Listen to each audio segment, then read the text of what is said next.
husbands. You guys ready?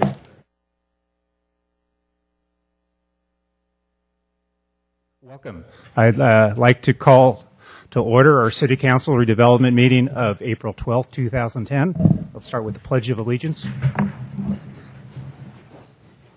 I pledge allegiance to the flag of the United States of America and to the republic for which it stands, one nation, under God, indivisible, with liberty and justice for all.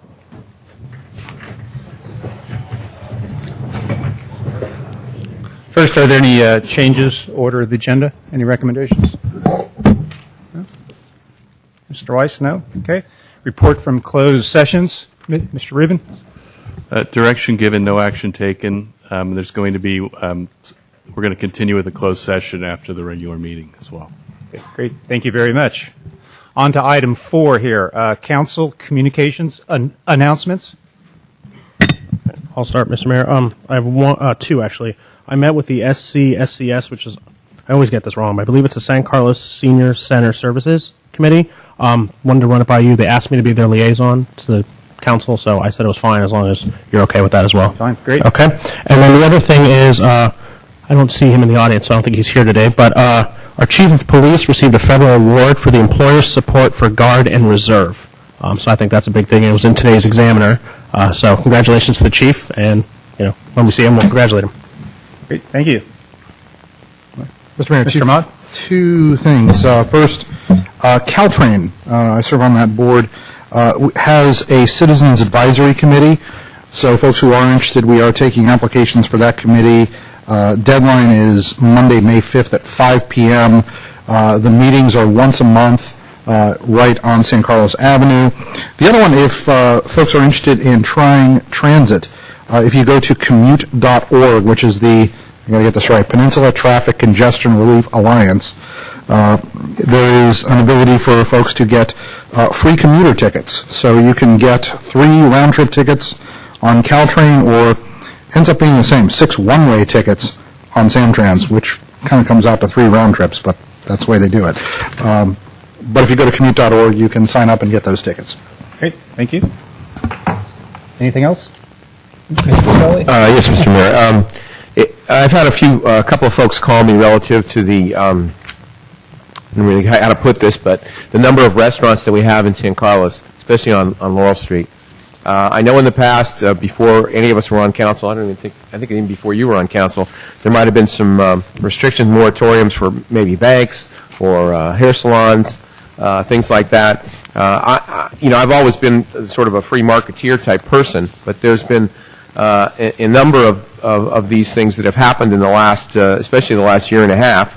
And so I didn't know if the council, if there was a consensus that we might have a discussion, have an agenda item set up for this, and perhaps have a discussion on perhaps the number of eating establishments in town, or not. I mean, I'm looking at my other fellow council people for guidance on this. Some people have approached me on it, and it is certainly an important thing, but I'm not sure, like I said, where we want to go with this. So, Mr. Mayor, I'm just sort of asking if sort of informal, assuming the city attorney doesn't get mad at me for asking for a consensus, I think I'm still okay on this, right? You're asking to agendize something. Yeah, I'm asking to agendize it. That's okay. Okay, thank you. So, Mr. Caselli, one question would be, would this be something for our economic development advisory?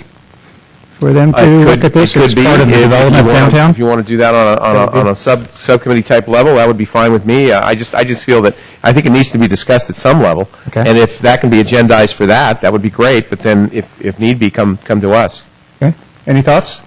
That's important. I'd take it downstairs first and see what the committees think, and then bring it back. Okay, well, that's fine. I mean, is that okay? Mr. Brokaw? Okay. Well, I appreciate it. Let's do that. I don't know who would communicate that information. Staff, could someone communicate that? Yeah, I'd be happy to pass that along to the Community Development Director and the Economic Development Manager, Mark Zwick, who's in the audience. So if you'd like the EDAC to take up the issue, we'd be happy to do that. At least to have a discussion and see what they feel, and then depending on what they come up with, we might have it too. We'd do that if that's the consensus of the council, yes. Good. We have that. Great. Thank you, Mr. Weiss. Here's some more of these. Good. I think that's all I have, Mr. Mayor. Thank you. Mr. Brokaw? Nothing. Nothing? Okay. I also have a couple items. One is our general plan 2030. As you know, we spent a large portion of our time in the last year and a half. Our community development manager, Al Savay, and we had a general plan committee, actually chaired by Mr. Klein here, over on my right side, did a lot of work. They actually have won the Grand Boulevard Initiative award here, Grand Boulevard Visionary Award. And its plan, a long-term plan, again up to 2020, along with its tie-in to our climate action, won that award. So congratulations to all that good work, and of course the city benefits most because we have a great plan here to live by. And my second announcement, if you've lived in San Carlos, you know about it. If you don't live in San Carlos, you may not. But it's been around, I think, since 1941, called Chicken's Ball.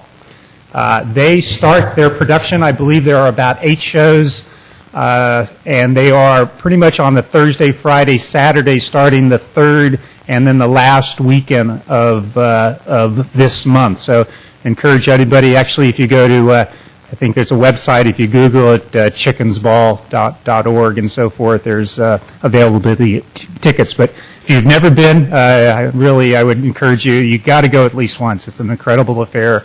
And it actually is a fundraiser. It was a major fundraiser for our schools for years and years. So go Chicken's Ball 2010. And with that, anything else? Moving on to public comment. Public comment is designed for allowing public to speak on items that are not on this evening's agenda. I think I have about 4 or 5 speaker cards. 2 minutes. Please welcome and come up and talk. Michael Stogner, please, and then followed by Pat Bell. I'll mention a few names later here. Welcome, Michael. Good evening. Thank you, Randy. Thank you, Council. My name is Michael Stogner. I'm a resident of San Carlos. I'm also a candidate for supervisor of San Mateo County. I'm speaking tonight as just a resident of San Carlos. I've spoken twice already about my position of San Carlos and its relationship with possibly with the Sheriff's Department. I'm completely opposed to it. I've said that before. Tonight, I'd like to give you a 6-page letter, which I've also given to the supervisors of San Mateo County, and 2 photographs, just so you can have the same information I have. And then my position again, I don't want to beat a horse on this, but not only, again, does the quality of our department, our police department, I believe, is higher currently, just of the top leaders. I'm not talking about the entire department. But also on April 24th at the press conference, so April 24th, 2007, when our sheriff came back and made an apology to San Mateo County for his accident, he had his press spokesperson make a statement that was just plain false. And so that's another part of the leadership I'm just not interested in being connected with if from the top down they're forcing officers to make statements that are just not true. Thank you. Great, thank you. Pat Bell. And if Elizabeth Levisley be available next after Pat. Pat Bell, San Carlos. I was very encouraged to read the comments in the paper from the Redwood City manager about providing a proposal to us to consolidate our police departments. It sounded very, very reasonable, and I hope this council will take it seriously and not just run headlong into the deal with the sheriff. Thank you. Thank you. Elizabeth, welcome. Bob Black, be available next. Hello, my name is Elizabeth Lesensky. I recently moved here from Menlo Park. I'm here tonight on behalf of Hometown Peninsula. I serve on the board of this organization. We are here to support our local independent businesses, and we're here to encourage you to eat, shop, and support local businesses. They are the heart and soul of San Carlos and of other communities up and down the peninsula. But I encourage you to support our local businesses, and I have some information for you. Thank you very much. Thank you, Mr. Royce. Up. Great. Thank you very much. Mr. Royce, I have a question for Yeah, her, please. if I might. Mr. Grocott. Give her a chance to. Yes, sir. I was questioning whether Isn't there a fan page for this organization Yes, on Facebook? there is. Yes, There is. and I've joined it, and I encourage other people to take a look at it. On Facebook, we currently have a Facebook fan page, so thank you very much for checking that out. Hometown Peninsula. Thank you. Okay, thank you. Yeah, Mr. Black. Mayor Royce and members of the council, I'm Bob Black, citizen of San Carlos, and I'm interested in the four corners of the properties on Industrial and Holly. Those four corners really represent the entryway or the gateway to San Carlos from Highway 101. And I believe that we should designate those properties as suitable only for landmark structures, and that any improvements to those properties should meet our landmark standards. Presently, we have two gas stations. They don't really make San Carlos look like a quality community. They kind of cheapen our entryway. And any improvements to those or to the other two properties should meet our landmark standards. Thank you. Great. Thank you. And I believe one item more, Michael Carpool, did you want to talk about this topic? Item 5, Agenda 5, this is what we're talking about? Public comment? All right, thank you. Good evening, San Carlos. My name's Michael Carpool, and I've been a resident here my entire life. I'm here to talk to you about Sustainable San Mateo County and our Energy Ambassador Program. It has to do with energy efficiency in your home. Energy efficiency in the home is very important for your health and for your comfort. Your home might be too hot in the summer and too cold in the winter, and I didn't necessarily believe these things myself until I got an audit in my home, and it's really mind-blowing. If you want to know more about this topic, please contact me directly at michaelcarpool@gmail.com, and you can really learn a lot, and I think it'll benefit you greatly. We're going to be giving an educational presentation at my home on April 29th. So again, please contact me if you're interested at Mike Carpool, MikeCarpol @gmail.com. Thank you very much. Thank you. Anybody else like to speak on any items not on the agenda? Okay, moving on. The consent calendar. Consent calendar items considered to be routine and will be enacted by one motion. There are no separate discussions on these items unless a member of the council, staff, or the public would like to pull them or be removed for separate action. So with that, One item for okay. on the consent Mr. Grocott? calendar. The item E, 6E. Okay. Okay, E. Thank you. Got it. Okay. Anyone else recommend anything? Mr. Mayor, move approval of consent calendar items 6A through D and F through R. Have a second on that? Second. Okay, roll call. Councilmember Ahmad? Yes. Councilmember Grisilli? Yes. Councilmember Grocott? Yes. Councilmember Klein? Yes. Mayor Royce? Yes. Moving on now to item 7 of our agenda, reports to council. Mr. Weiss, any reports? We have nothing additional. No reports this evening. Okay, moving on now to the public hearing. We have one item on Agenda 8. This is consideration of adopting revised resolutions amending the housing in lieu fees and establishing an affordable housing impact fee. Good evening, Honorable Mayor and City Council. It's The item before you is actually not an update of the fees themselves, but an update of the table. Back on February 8th, you had approved and adopted 2 fee resolutions, an in lieu fee and a affordable housing impact fee. What we've done here is revise the tables for ease of implementation. The fees themselves are actually per square foot fees. The table that was in the ordinance, the tables that were in the resolutions that were adopted on February 8th calculated an amount based it on an average square footage. We were concerned that that would be misinterpreted as the fee. The fee itself is actually a per square foot fee and needs to be multiplied by the average square footage in a particular project to get the fee. If you have any other questions, I'd be happy to answer them.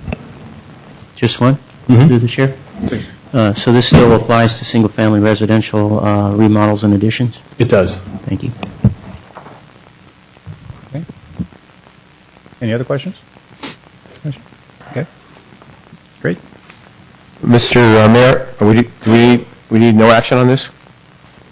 We have to approve Yes. it. Don't we need action on this? And we have a resolution. Okay. We do have a resolution. I'd like to make a motion to approve resolution number. Mr. Mayor, we're still a public hearing. Oh, I'm sorry. I apologize. Oh, yeah. My fault. I'm sorry. My bad. I think we've got. Okay.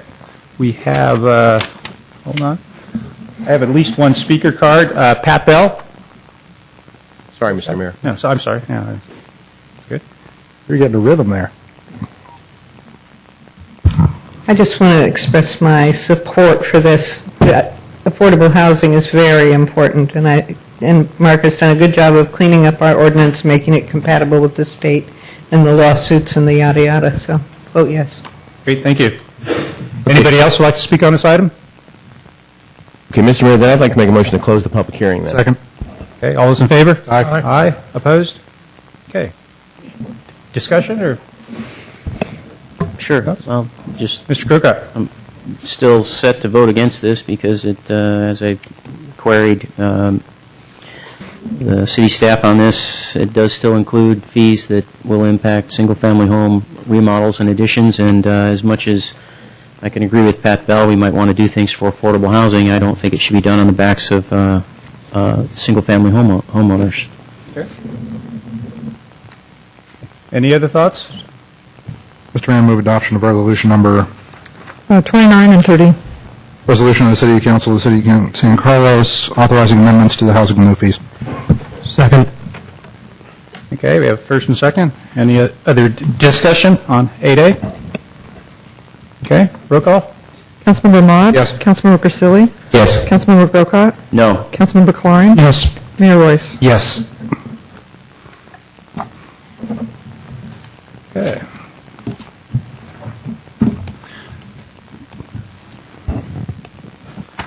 Moving on, we have one item under unfinished business, agenda item 9. This is consideration of terminating our current contract with Redflick Systems effective October 27, 2011. Hi, Mr. Reed. Yes, Honorable Mayor, members of the City Council, John Reed, Police Commander.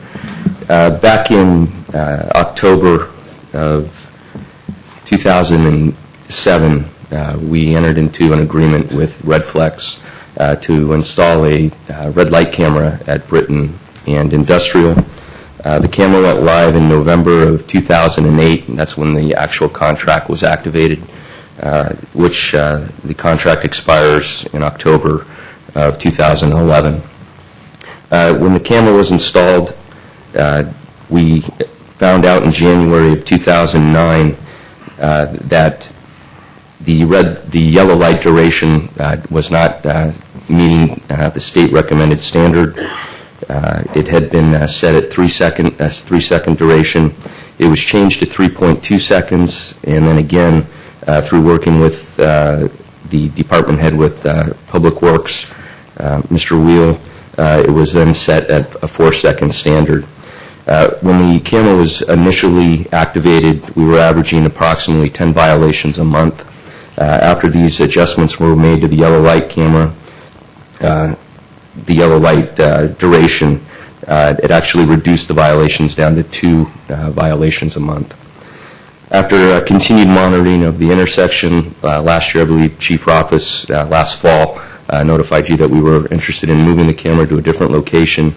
We concluded that the violations had been reduced in that area significantly. Back in October, we were actually down below 2 to 1.5 violations. I'm sorry, I was saying a month. I meant per day, 2 violations per day. So in November, when we did that survey, it did actually go down to 2 violations per 24-hour period. But then again, in October 2009, when Chief Rothfuss did advise you of that, we were actually down to 1 point violations per 24-hour period. I apologize for misspeaking earlier. So the council asked us to go ahead and hold off on moving the camera until after the holidays in 2009, just due to the increase in traffic, especially going to the marketplace. We did wait, and at the end of December, we ran statistical data for the last 6 months and actually found that there was actually another reduction to 1.3 violations per 24-hour period. So the camera continues to work effectively in reducing the violations. In January, we contacted Redflex. We were interested in moving the camera to the eastbound approach for on Holly at Industrial. Previous survey from Redflex indicated that there were a significant number of violations at that location. During these conversations, more conversations with Mr. Wheel, I found out that there was a new advanced loop system going in for eastbound traffic on Holly at Industrial. Mr. Wheel advised us that that would probably have a significant impact in reducing the red light violations at that location, and he suggested that we might wait before we do any further surveys with Redflex or any further construction. The advanced looping system was installed. We had Redflex come in after that and do another survey, and it actually showed that previous to the advanced looping system being installed, we had 61 violations in a 24-hour period. After the advanced looping system was installed, it went down to 0. So it would not be cost-effective to have that installed at that intersection. So now, here we are. We have gone through the 11 other intersections. We don't really see another intersection that would benefit from this red light camera. And we're basically, we've had conversations with the city attorney to review the contract to see if it's possible to get out of this contract with Redflex. Currently, we're running a deficit of $2,200 a month at the current location at Britton and Industrial. And the city attorney did not find any loophole in that contract that would allow us to get out of the contract. So at this point, we're approaching City Council asking for your approval to go ahead and have the city attorney draft a letter letting Redflex know we have to give them at least a 6-month notice prior to the contract expiring. Otherwise, it will renew. So we'd like to get your approval to have that letter sent to Redflex, letting them know that we would like to have the contract canceled October of 2011. Great. Okay. Thank you very much. Questions? I have a couple. Mr. Klein? Commander Reed, if we were to remove the red light camera, don't you imagine that the red light running will jump up again? It won't be as low as it currently is. If we move the camera, do I believe that the red light violations will go up again? That will see an uptick of some sort? Well, I think any deterrent at an intersection, whether it's an officer on a motorcycle or a sign that says red light enforcement, is a good deterrent. So there is a possibility that the violations could go up. Do you know, and I don't know if this is for you or the city attorney, is it legal for us to just put up a dummy camera? I don't know the answer to that question. Well, it might take a little bit of research into that to see if we could put a decoy up there like that. I mean, there are other circumstances where decoys are used, but I'd like to look into that before giving a final opinion on that. Okay. Those are the only questions I have. Yeah. Mr. Mott, any questions? No. No? Go ahead. Mr. Gaselli? I'm sorry. Either one. Commander, quick question. You indicated we had to give a 6-month notice. Yes. We're giving an 18-month notice. Is there a reason for that? That was on the recommendation of I understand. city I'm just attorney. asking, Mr. Well, you're correct. It is 6-month notice, but the notice provision also doesn't have a earliest possible date to give the notice. So my thought was we'd like to have the council give some direction on whether or not to give the notice. It doesn't have to be given now. However, maybe just in my usual, when I see a deadline like that, I like to get it behind me, and if the decision is going to be made, I'd rather not be worried about 6 months or 181 days trying to bring this I back to you. understand. You've got you're certainly proactive, being 12 months ahead of the curve. So I'm not criticizing. I'm just asking the question. I want to make sure I had the right dates, the right years. Commander, does Redflex give a price, and I can't remember, and you may not know this, a price to move the camera? If, let's assume we found an intersection that we thought, well, gee, I know we can't do it on the El Camino Real because Caltrans has to get involved, and that takes longer than God to get that done. But did you remember, was there a number that they would charge us to move the camera? I can't remember. Yeah, my recollection, Redflex did agree to move this one camera to another location, but they wanted us to extend our contract out for another 3 years. For how many, 3 or 4 years? 3 years. Yeah, 3 years. At no cost. But no cost to move it, but then we couldn't necessarily move it probably within those 3 years. Exactly. 4 years. I'm guessing 4 years. Okay.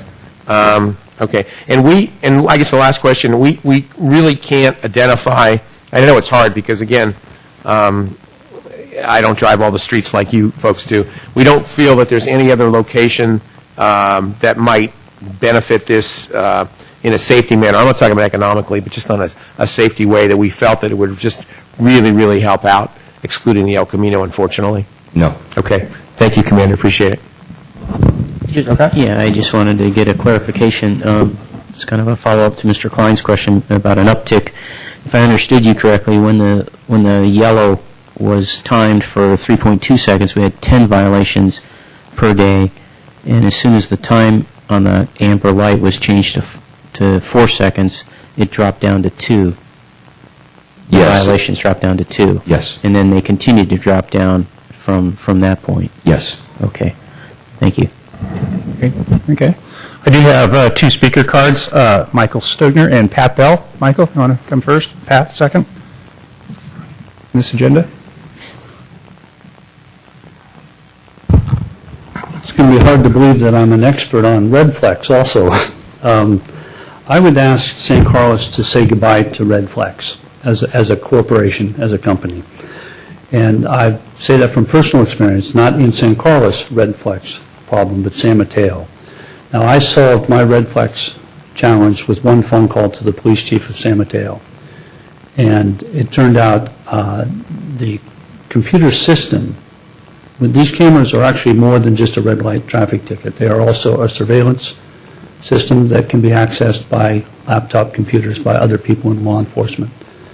If you want help in getting out of your contract, I will be happy to show you the documents I have. I'll be happy to testify under oath that a law enforcement officer falsified my ticket, and by falsifying, put me as the owner of a car I've never owned, as the driver of a car and I wasn't driving. And that's why my ticket was dismissed and deleted within one phone call. So and Redflex stopped communicating with me when I asked them to please explain how that happened. They said it was a glitch and we've solved it and your ticket's been dismissed. You should be happy. So if you want, I'll be more than happy to supply those documents. But I say San Carlos is much better than Redflex right now. Also, the 4-second mat on a yellow, that will save a lot of red light traffic tickets if we just expand our. So if you want safety, just make the yellow light a little bit longer. Thank you. Great. Thank you. Ms. Bell? The council should know that every traffic light in San Carlos works the way the eastbound light on Holly did before Mr. Weil installed the loop that I pestered him about. And what happens is if there's a gap in the traffic, it turns yellow and then red. And it may only let 2 cars through. And if you're too far back, like 3 car lengths back, and 2 cars go through, too bad. And you have no expectation that it's going to let 2 cars through and then turn briefly yellow and then red. So it's expensive to retrofit the intersections. We now have 1/4 of one intersection retrofitted with that loop. It's $7,500. But if you're spending $2,000 a month on the red light camera, you could do 1/4 of an intersection per month and still make money. I mean, still save money. And it makes a tremendous difference. I mean, they went from 60 a day down to none after that loop was installed. So if you lengthen the yellow and retrofit the lights, you might take care of a lot of the problem. If you're going to move it, though, you probably have to go through Caltrans to go to Old County and Holly, but that right turn, southbound right turn, is just brutal. People come humming down Old County and just right through it. Thank you. Anybody else speak on red light? Okay.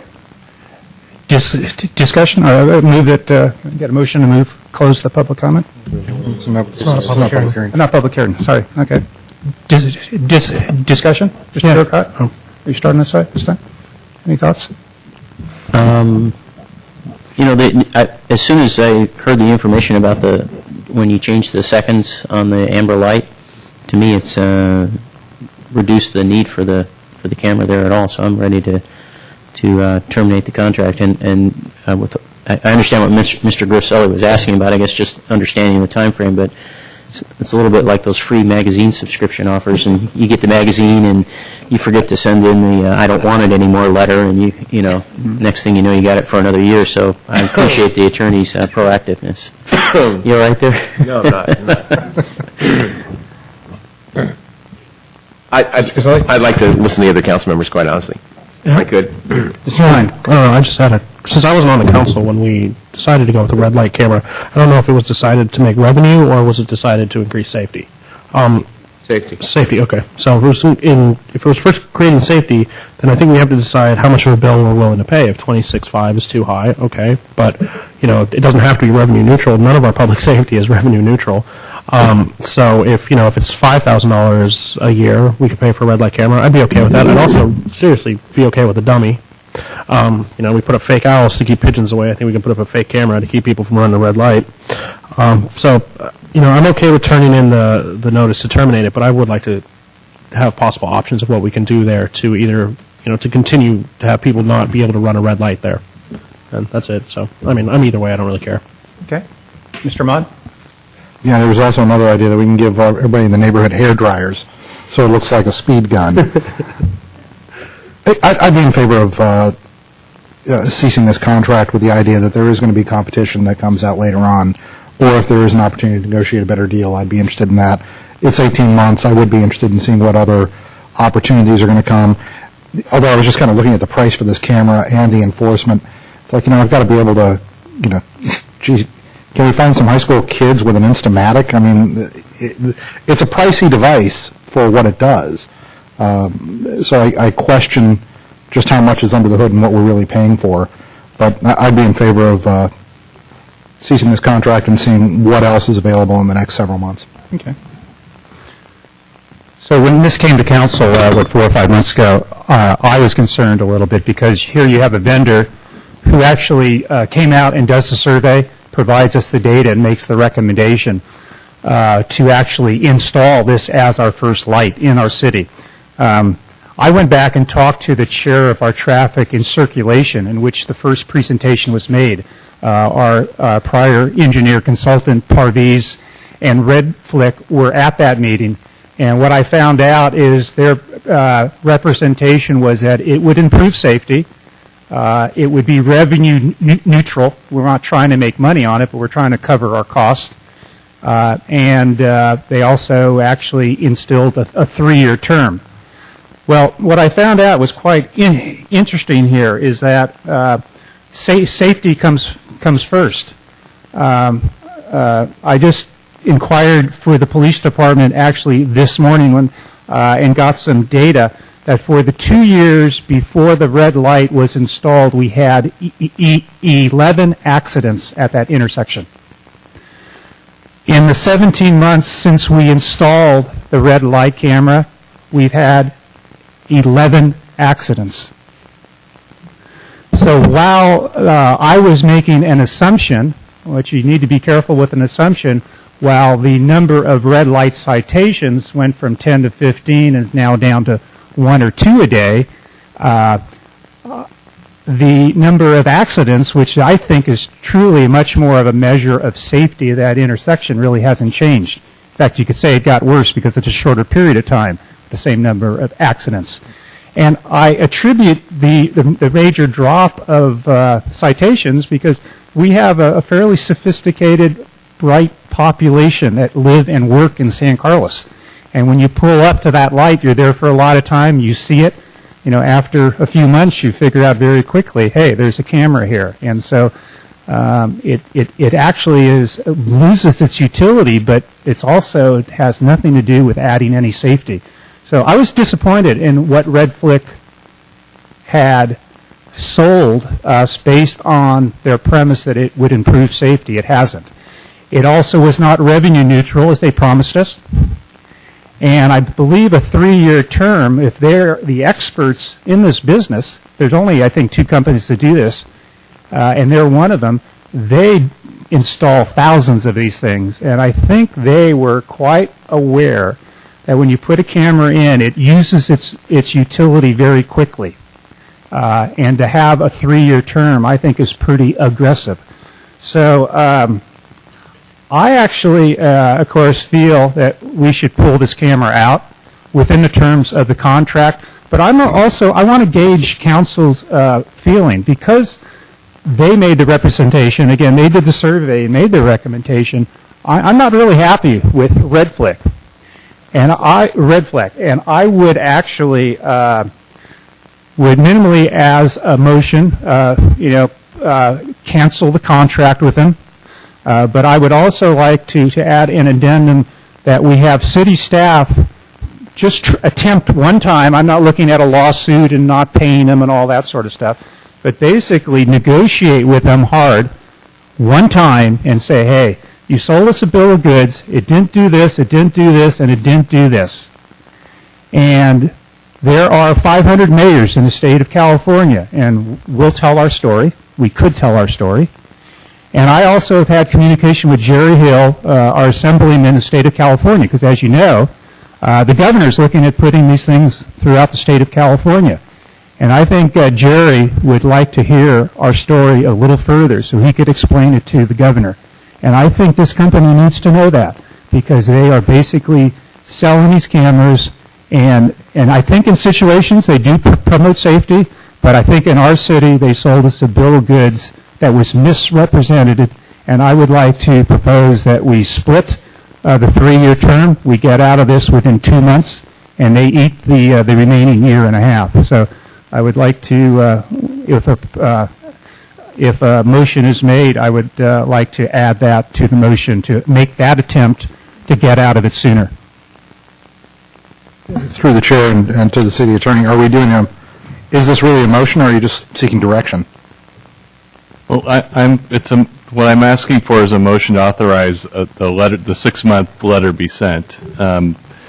I see there's an additional request that an attempt to negotiate, and there is a good faith negotiation provision in the contract, but I'm not sure it was intended for termination purposes. But there is a provision in there that we could employ to talk about that issue at the same time. So to keep this simple, to stay with our agenda item, I would then recommend, see if council agrees, let's just keep it clean, make a motion whether or not to stay within the contract or get out of the contract, and then see if there's consensus to pursue some sort of negotiation to have some further savings here. Well, I would do the motion as amended by the mayor. That is my motion. That would be your motion? Okay. Would you say that? No. I just did. Okay. I moved the resolution as amended by the mayor. Do I have a second? I'll second that. Authorize the notice. Yeah. Just to clarify, that would be to authorize the giving of the notice and to authorize me to attempt to negotiate an early termination of the contract. Get testy. Any discussion? Yeah, I would like to. Well, actually, I would like to hear from Mr. Gracilli first, because he has not spoken I'm at all sorry, yet. you said to come back to you. Well, that's okay, Mr. Mayor. You can forget me. I All right. No, I didn't really have much to add to the first one in that, it's a difficult thing. I think the point was we went into it with safety. I do believe, although, now that you brought up other comments about accidents, I think you also have to look at the situation that we do have the San Carlos Marketplace that opened up in that period of time, and I believe we have a lot more people coming in that intersection from folks outside of town. So I'm not saying those numbers are skewed, but there's a situation we have a lot more people running through that intersection than we did before. But that, having said that, I'm always, I don't know, maybe, and I'm not an attorney, but I'm always, we made an agreement, we signed an agreement. if there's I don't know. It's just hard for me to say, unless it was explicit, when they said it was revenue neutral, they didn't guarantee that, Mr. Rubens. They didn't guarantee it. They did not. That's not in the contract. We think, it will be, et cetera. We went in with our eyes open on this. It affected the situation. I mean, it's really accomplished, excluding your accidents statistics, it accomplished what we wanted to do to stop people from running red lights. So it really, if I was on the other side, I'd go, what do you want us to do? We solved your problem. Okay, we solved it better than we thought. The dollar-wise, well, that's just a byproduct of what happened. So I don't think I can vote for the motion the way it's set up. But I just don't feel that it's appropriate in my mind. Mr. Grocott, you had some other thoughts? I did. I guess it's more of a question. I'm not sure exactly what you mean by early termination. If it were, we're getting the letter now and we would like it to be active right now. In other words, we're giving it now, so 6 months from now we can be out of the contract, and ask the city attorney to go to them and see if they will negotiate that. Or, and they might come back and say, well, we'll do it for, how about a year? Something like that. I'd be okay with that. I understand Mr. Grisilli's point, and I tend to agree with it in some respects. And I do think it's a little difficult to say, well, there were 11 before and there's 11 after, so nothing's changed, because, as Mr. Grisilli pointed out, there were changes to the total environment there. And number two, it could be that during that, it's sort of an unknown. You don't have a control factor here in your experiment, because it could be that without the camera, you may have had 15 accidents. You don't know. Mm-hmm. But it doesn't hurt to ask, I guess. And so that's more where I'm coming from, is it does not hurt for the city attorney to ask when the letter's given, and give the feelings of the council that we would like to get out of this, and earlier than later, see what they say. Just, Mr. Mayor, just as an aside, if it was just the original motion that's on the agenda here, I would be voting to terminate the contract, just to let you know where I'm coming from. Okay. Good. Let's go ahead and get through the first motion, and we can move on. So, roll call. Councilmember Ahmad? Yes. Councilmember Grisilli? No. Councilmember Grocott? Yes. Councilmember Klein? No. Mayor Royce? Yes. You voted. What did you say? You said yes. Yes. Okay. Okay. Great. Approved. Okay. Thank you. Good discussion.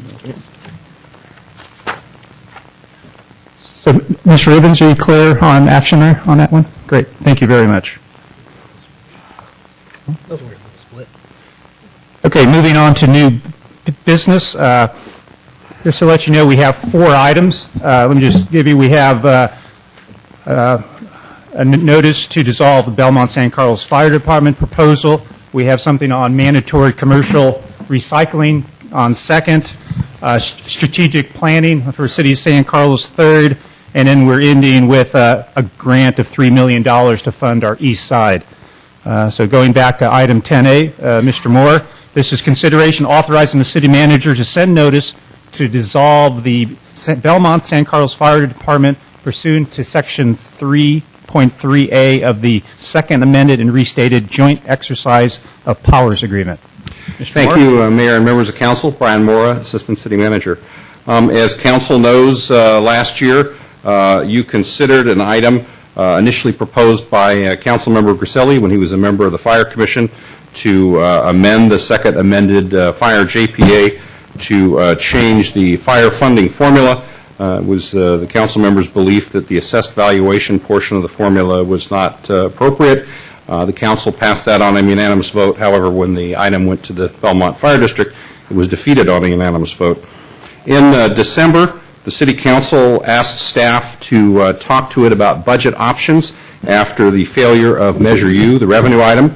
And as council will recall, in December you had a $4.3 million structural deficit.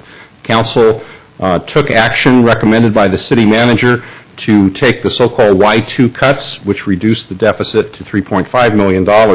At that meeting, council also gave staff authority to look at outsourcing options for police and fire services as well as park maintenance, which staff began to do.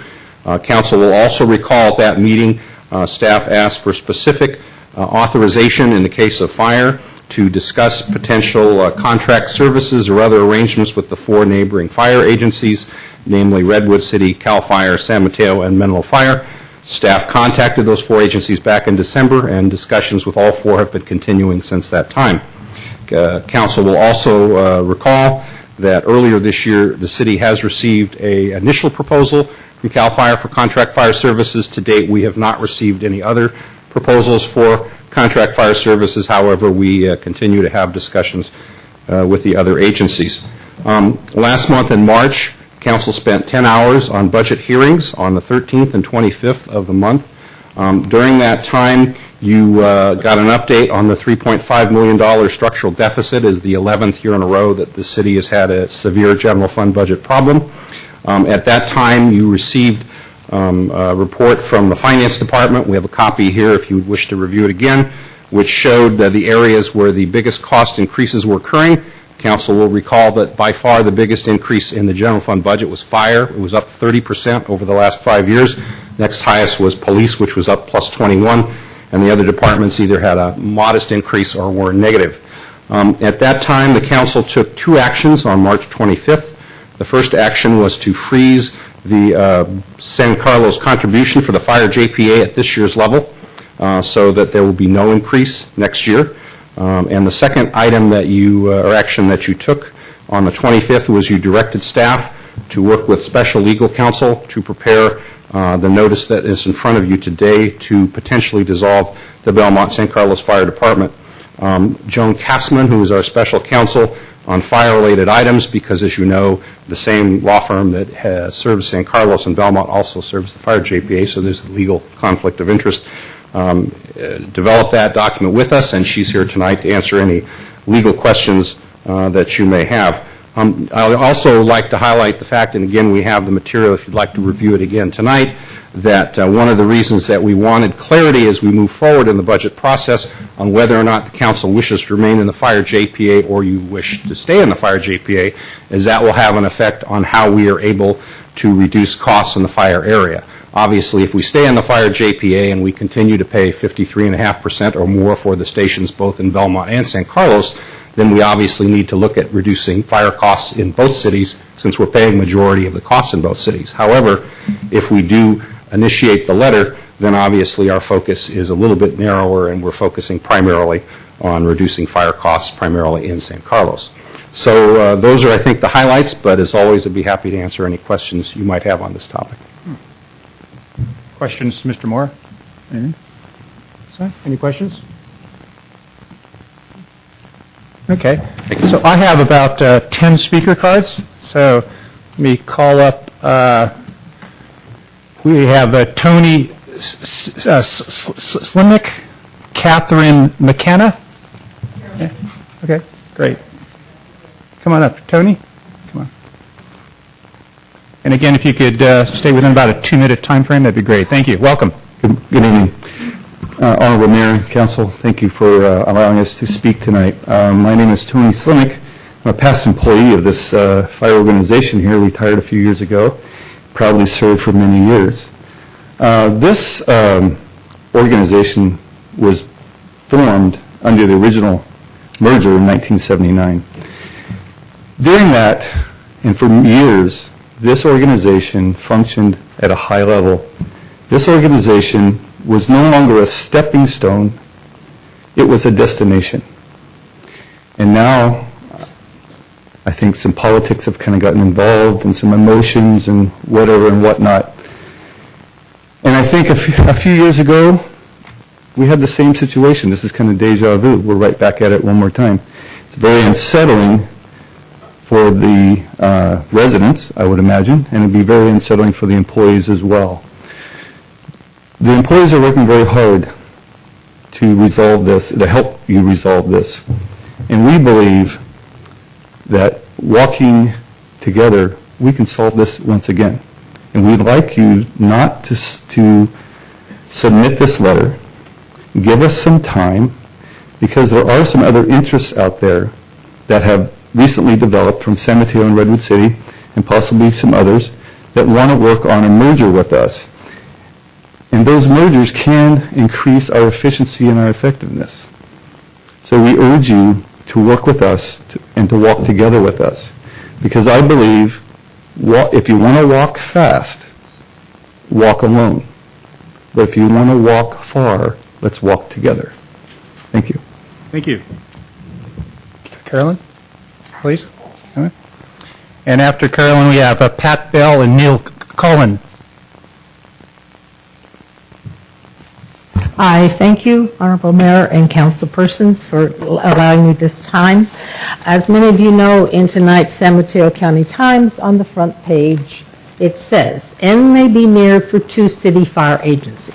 I'm taking this out of context, so I invite you to read the whole article. An initial contract proposal, the California Department of Forestry and Fire Protection would save between $1.2 million and $2 million annually. And I'll stop there. I can say that words cannot express how concerned I am about the San Carlos Fire Department. I'm a citizen. If we go with this, and if there is a fire in the forest, and simultaneously our house catches on fire, I cannot believe that the response time will be as much and as quick as the Howard Fire Station, which is a half a mile from us. Number 2, insurance companies have a way of knowing what's going on. If this goes through, and when our house insurance comes due, something tells me it will be more for fire protection. Number 3, we have been very fortunate to have a very good fire department. And if we give some or all of these people a pink slip, what are we saying? Well, you did a good job, but here are the bricks. The 4th and final point. I feel that San Carlos has people who care for San Carlos and people who are intelligent. I would invite you to have a meeting, not at City Council, but a meeting per se, where the citizens, and a lot of people don't know what's going on, can come with their ideas. I feel we can solve this where it will be beneficial to all. I'm sure that the Daily Journal, the Daily News, San Mateo County Times, probably the Chronicle, some of your TV stations and your radio stations would be happy to get the word out. Thank you again.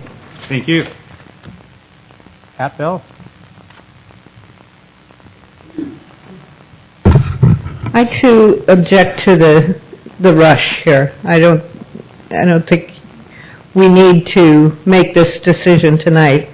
I think you do need to work with the firefighters and with the JPA and with Belmont to see what can be done instead of threatening. How about some negotiating instead of threatening? How about talking to people instead of just telling them to go jump in the lake, put it as nicely as I can, and then expecting them to sit down at the table with you and make nice. It's harder to make nice after somebody's kicked you in the shins. Much harder. I would encourage you to make nice for a while and see what happens.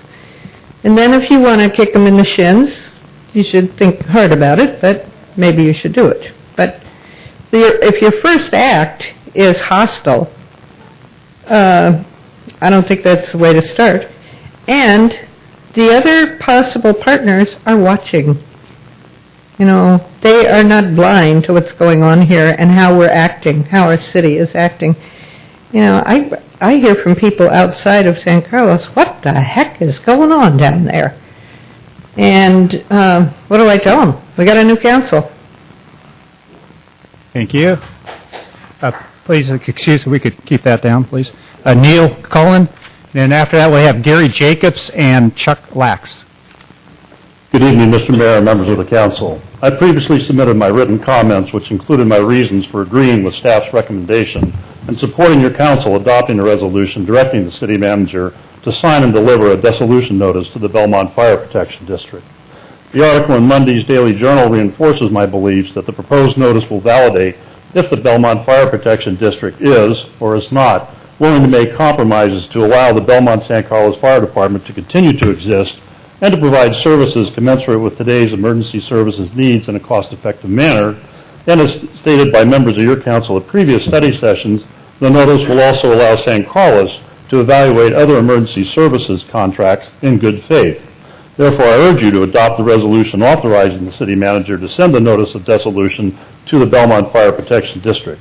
Thank you for providing me an opportunity to express my opinions. Thank you, Neil. Gary Jacobs.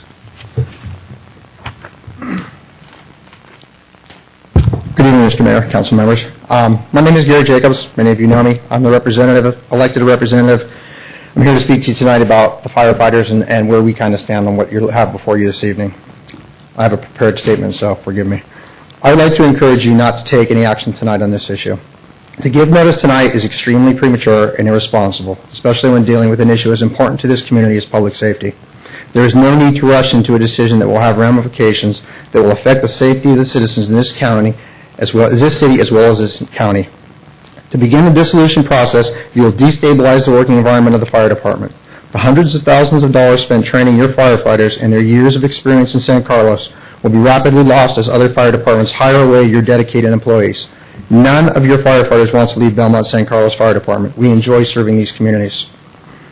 Yet every one of these firefighters has expressed to me individually that the only alternative that your staff has presented thus far is unacceptable, and if pursued, will force them to seek employment elsewhere. Less than 1 month ago, the Belmont San Carlos Fire Board, including Councilmembers Griselli and Councilmember Klein, gave direction to the fire chief to express the potential of sharing services and consolidation with other fire agencies. These discussions have been ongoing and have resulted in interest from both Redwood City and San Mateo, as well as others, in exploring a consolidated fire service agency. These discussions have brought the fire chiefs and labor representatives from each of these agencies together, with everyone working to create a cost-effective joint fire agency model that will reduce overlapping services and result in a financial savings to each of the participants. The fire chief has not yet had the ability to report back to the fire board on the results of these discussions. The fire board doesn't meet until Wednesday, unfortunately. As of today, you have only one alternative for fire services that has As of today, you have only received one alternative for fire services, and that proposal is an informal estimate only that does not include anything other than employee costs. No one has yet to show what a fully funded cost for services would be with anyone other than the current fire department. I'm just about there. Yet you are poised to destroy what has been an effective partnership for 31 years. The problems that exist between you and your partner are political, not operational. Yet your decision will affect every citizen in this community. I am requesting you take no action on the dissolution of the Belmont St. Carlos Fire Department at this time. Allow your fire chief and your fire board to work with your neighbors and find alternatives or solutions for the citizens of San Carlos. Thank you. Thank you. Okay, Chuck Lax, welcome. And after Chuck, Mark Way and Warren Lieberman. Good evening, Mayor Royce and members of the council. My name is Chuck Lax, and I'm a citizen of San Carlos. I've been working for this fire department for 19 years. I encourage you to stay with the partner, the Belmont Fire Protection District. This partnership with the Belmont Fire Protection District has saved the city of San Carlos millions of dollars over the 30-plus years of its existence. The millions of dollars saved have been put back into our community to provide the services that we have today. Why would we end something that has made our community a better place to live? I challenge you to work with the Belmont Fire Protection District and to add more partners to our JPA. By increasing the size of the fire department, the city of San Carlos would be able to capture additional savings. Cities are formed to enable communities to have control of local issues. Why would the city of San Carlos look to contract out for fire protection and lose local control of one of our biggest expenses of the general fund? Again, I challenge you to work with neighboring cities to form a joint powers agreement that provides the savings we are in need of and yet still allows the city of San Carlos to have local control of our fire department. San Carlos, Belmont, and other neighboring cities are struggling financially too. We can all benefit from working together to provide the best fire department for our communities. Thank you. Thank you. Okay, Mark Way, and Warren will be next. Honorable Mayor, Council, Mark Way, fire captain. I have 20 years of service with Belmont San Carlos, formerly South County Fire. I want to talk to you about, in the short time we've been Belmont San Carlos Fire, we've tried to do everything we can to make it economically savings for the cities. Our last labor contract, I'm sure you all know, we were one of the first that went to a two-tiered retirement system to help the cities to defer their costs. We also went with a 3-year pay freeze in that. And also we've gotten very well at FEMA grants, federal grants, that we've never ascertained before. That you probably do know that we got a fire truck last year, got a fire engine the year before. On Friday, we just received a grant for $120,000 for new portable radios that we have to meet the new FCC standards. We're actively going out. There's no other fire department in this county that's pulled in $1.7 million in the last 5 years.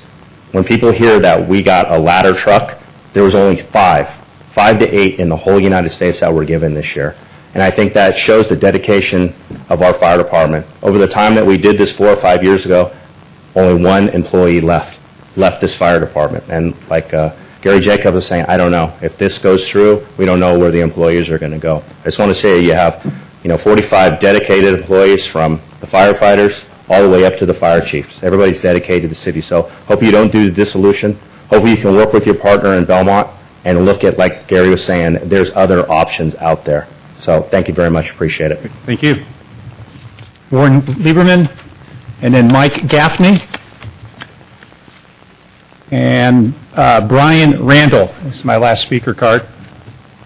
Hi, Warren, welcome. Thank you. Thank you very much, Honorable Mayor, esteemed City Council for San Carlos. Thank you very much for letting me speak and have a few minutes with you tonight. As many of you know, I've served on the Belmont City Council for, I guess, 4+ years now, and I've also served on the Belmont San Carlos Fire Commission for a little bit over 3 years.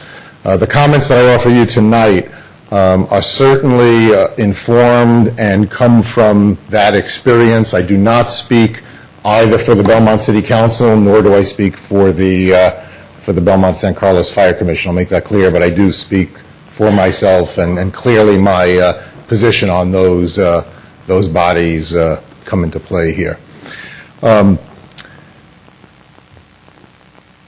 I suppose the place where I would like to start is I have every confidence that as you think about this issue, you understand the severity of the decision before you tonight, and I do believe that every one of you are looking out for what you believe are San Carlos' best interest, and you're going to think about that very carefully and make the decision that you think is right for your city. And that's what you're obligated to do. That's what your citizens expect of you, and I don't think you're going to do anything less than that.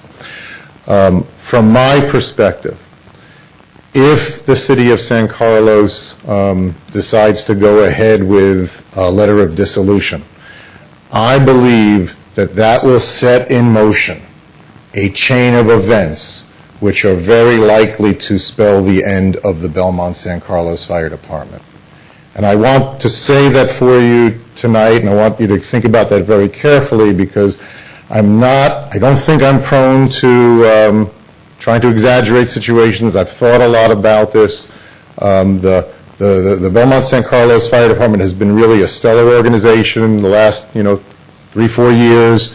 As it was just mentioned before, the grants that have come through have been close to $2 million over that time, and that's a big indication that the department is operating very differently than it used to, because grants were not really pursued at all, and now they really are an expectation of what the chief should be doing and how they're doing. So we've done a lot of things to change that. I know that your staff report indicated that it is possible that a letter of dissolution gets sent, and it will cause and help the two parties come to the table. I would love for that to believe that. I don't believe it is the case, and so I think I will simply I will just tell you, I hope our communities will work together to address any financial and operations concerns of the departments. I know. I hope you don't go through with the letter of dissolution tonight, and thank you very much. Thank you very much for coming, too, Warren. Michael Gaffney and Brian Randall. Good evening, Honorable Mayor, members of the Council. Mike Gaffney. I'm a member of River Fire Department. Since 1984, I'm a battalion chief, a member of the management team. You've heard a lot of good things from a lot of the people here, and I won't reiterate those things. I just want to talk. One of the things that came to mind was when I was sitting there listening to all these things, as I thought about things I wanted to say, that came to mind was in crisis there is opportunity. And the issue that befalls this city is not a local issue with the budget. It's not a regional issue. It's a statewide, national issue. It's of concern to whatever you sit on a board for, a transit agency, a school district, whatever it happens to be. Everybody's facing these types of things. And I'm taken back to a study I came across back in 1975 that was commissioned talking about consolidation of fire services. And I remember Councilman Lewis talking about regionalization and consolidation. So when I think back to that study, there were 8 recommendations for fire services within San Mateo County. 5 of those recommendations have already been done. Boundary drops, a single communication system, enhanced training, joint training systems, enhanced special services. There's another one. There's 3 components that are yet missing, which are the final pieces of the puzzle. You almost have a joint fire department in the county operating today at an operational level. Those 3 remaining components are probably some of the toughest ones. Consolidation and streamlining of administration, a financial model that works for all the partners, and a governance model. Those are the 3 remaining pieces of the puzzle to put together for a regionalization of fire services, or whatever services you want to talk about. So when we think about fire services, we're 2/3 of the way there on getting this done. There is significant interest and opportunity out there with our partners. There's members of other fire agencies in attendance tonight because they're interested. My request to you is to refrain from adopting the resolution tonight. It's a card that's been held since 1979. It's been used once before. It doesn't need to be played tonight. You put it in your vest pocket and hold on to it, and allow the fire chief to continue to work on the direction given him by the fire board to seek out those opportunities and bring back to the parent agencies some better opportunities for looking at resolving some of these issues. Thank you. Thank you. Brian Randall and Catherine Tierney. Brian, welcome.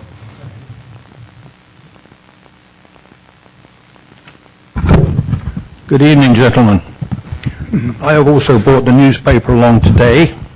I read some disturbing things in it.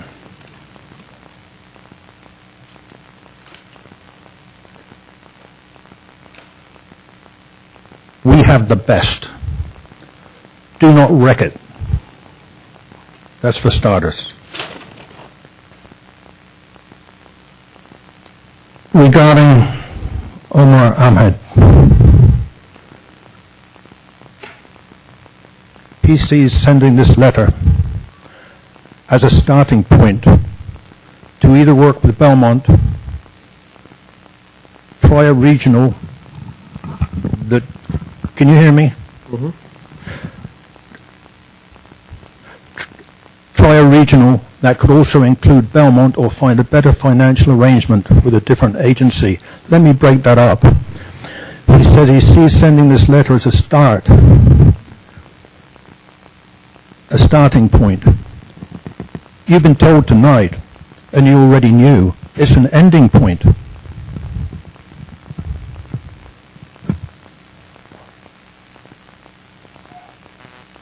Mayor Royce sees the decision whether to send the letter as actually beneficial to its partner, and says we do need to let them know we are in a serious situation.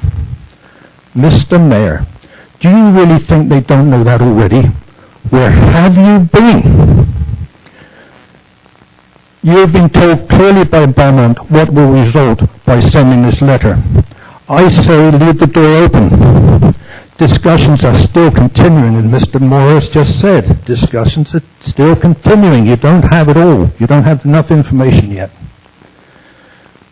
Now, regarding Councilman Klein comments, we worked with them the first time. wrong.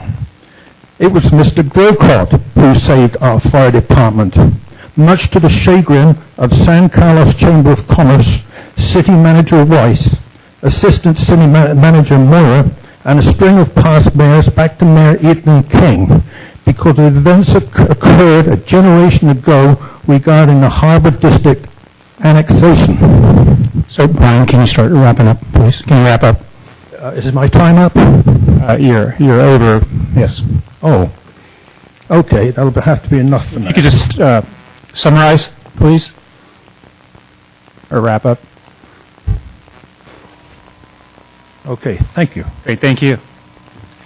Catherine Tierney. Hi, Catherine.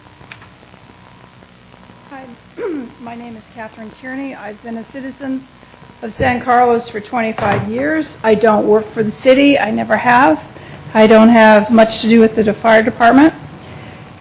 But only as a citizen, I wanted you to know that there are a lot of people out here who think that outsourcing our fire services is unwise and kind of short-sighted, that there are lots of transition issues that will be a problem. We're concerned about large-scale emergencies that our fire district has helped us plan for pandemic planning and earthquake planning. A lot of community emergency response training happens through our fire department along with Belmont. It's a good collaboration and a cooperative between these two very close cities. And I would encourage you to think that this outsourcing is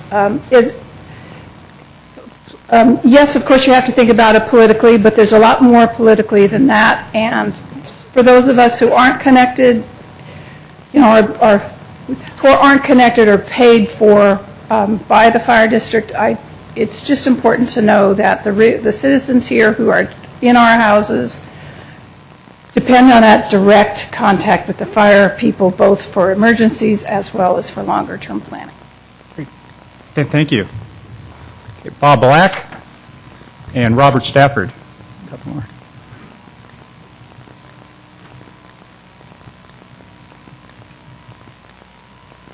Mayor Royce and members of council, I'm Bob Black, citizen of San Carlos. My concern here is the city of San Carlos and its employees, it seems to me, have a great sense of loyalty one to each other.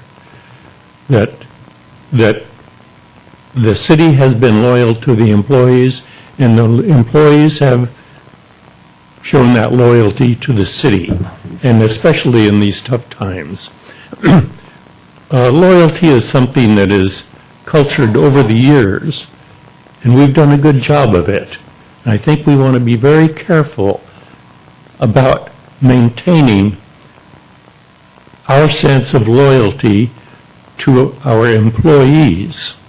That's what makes a great company that can suffer through tough times. So don't do anything that might damage that sense of loyalty. It's easily damaged by creating uncertainty, outsourcing a job. If that becomes a practice, then the loyalty, the employees have to look out for themselves, and so they will not be looking as closely at keeping their own loyalty to the city. So be careful. It's a very tender thing that's cultured over the years. Preserve it. Thank you. Thank you. Robert Stafford.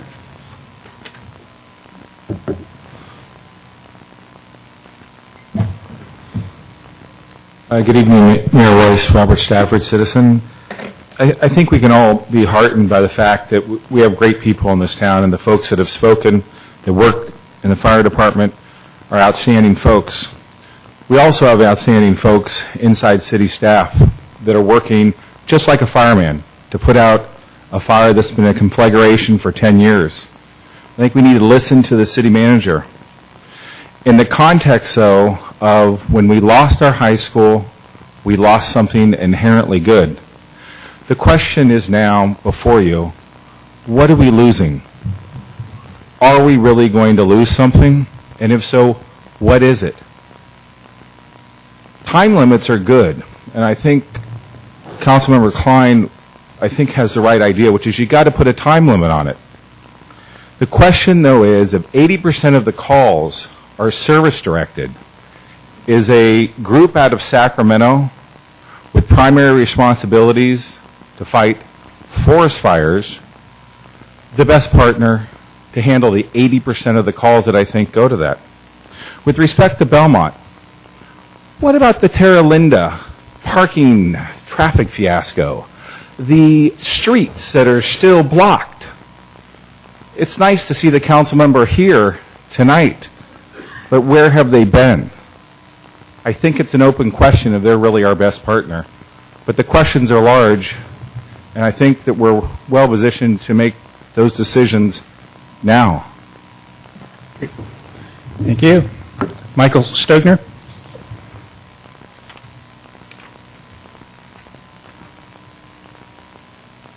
Thank you. I've been a resident of San Carlos since 1954, and I've also considered Belmont part of San Carlos all this time.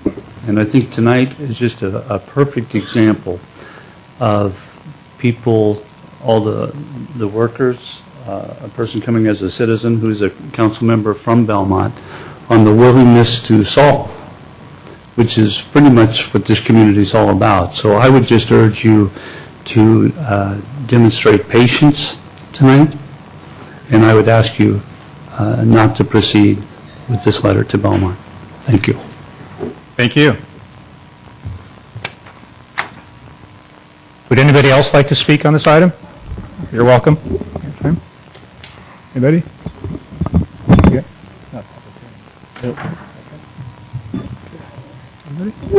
Okay. Discussion from council. Anybody like to go first here?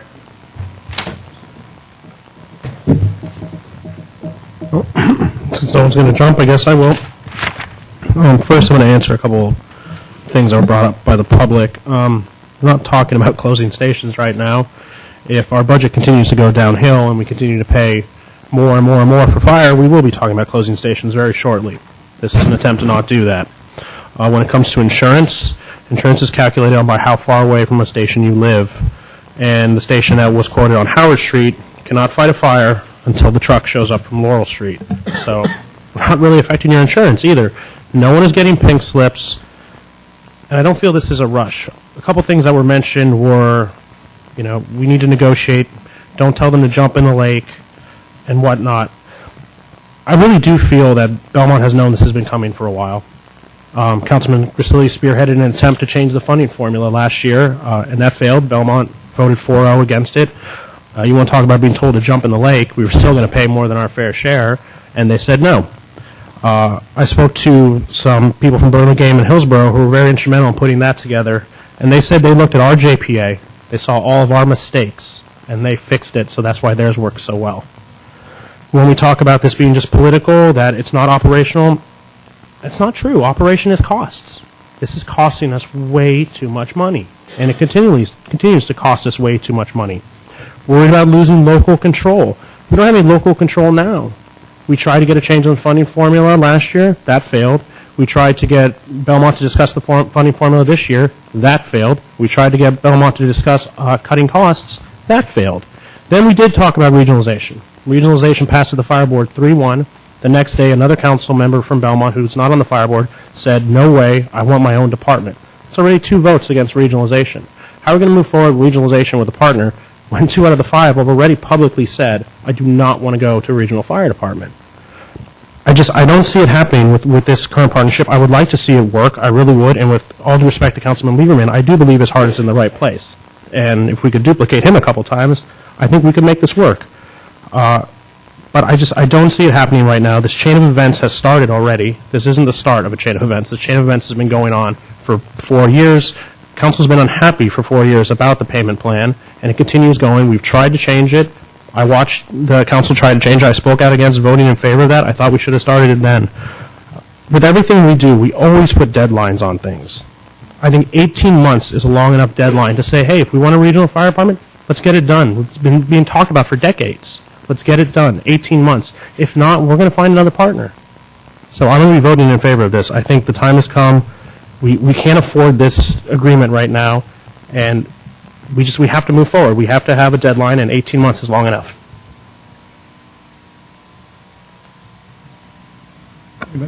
Sure. Mr. Amano?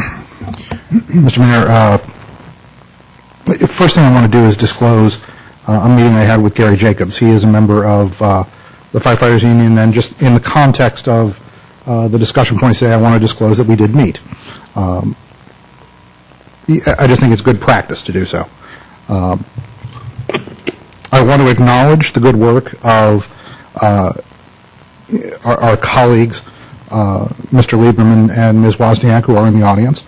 I serve with Mayor Wozniak on, I always get the name wrong, but we were on the commute board, and I've worked with Councilman Lieberman on several other issues, and they're good, reasonable people. I had to look up something that in the state of California, what is considered a grounds for divorce? And there's really only two things that you can do in the state of California. One is incurable insanity. That's one of the reasons. And I want to say this very plainly. Belmont is not insane. They're not crazy. They're not nuts. They are doing perfectly rational things. And candidly, if I was sitting on their city council, I would probably vote the same way. And I'll go further into that. The second one is irreconcilable differences. That's what we have at this point. Now, as many people have come and spoken glowingly about the fire department, let's be clear, I agree with every one of those accolades. It's a great department. That's not the issue tonight. The issue is exclusively, how do we pay? There's been some, we have been talking about budget ad nauseum. And one of the numbers that still has to come out, if you take all of our sales taxes and all of our property taxes in San Carlos, smush them into one big pot, you don't have enough money to cover the tab for police and fire. You can scream that you want to kill every management employee. You can tell everybody else to take a 50% cut. It doesn't matter. If you just take those two pots of money, you don't have enough to cover the tab. We're paying for this out of general fund money. We have a structural deficit. We may have a jewel-coated, platinum-encrusted fire department which is beyond compare, and we can't afford it. Belmont has a different motivation. Belmont has the city budget, but then they have a fire protection group. Now, it's fairly interesting if you look at how much money their fire protection agency gets. It more than covers the tab. They have a terrific surplus. It's great. We came to the voters of San Carlos not once, not twice, but several times, trying to do the same thing. The citizens of San Carlos spoke and said they did not want to pay. And today they don't. Now, there was an interesting point that happened, Mr. Mayor, if you'll remember, a couple weeks ago.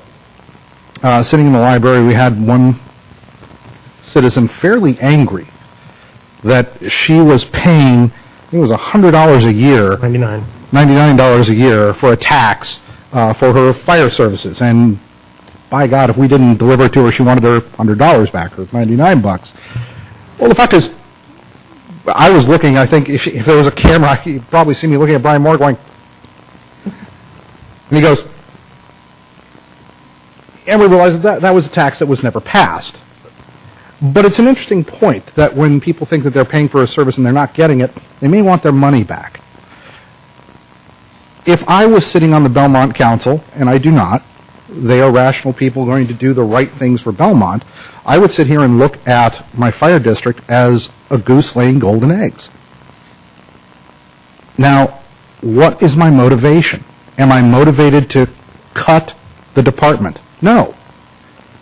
I need a platinum-coated service. Am I motivated for more efficiency? Not really, because I'm running a surplus.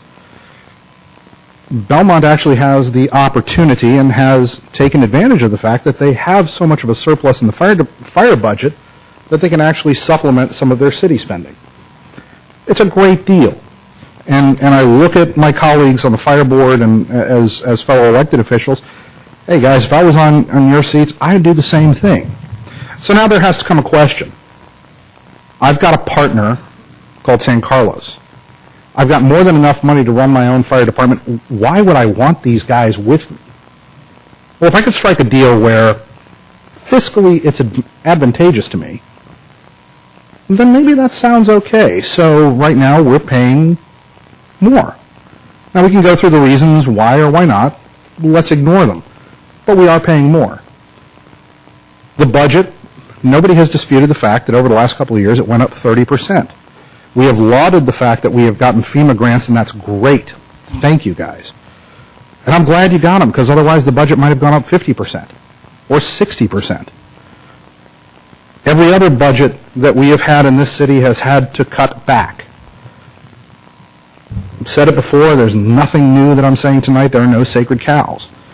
So, moving forward, Mr. Jacobs, in his meeting with me, talked about the efforts that Local 2400 is trying to do with regionalization.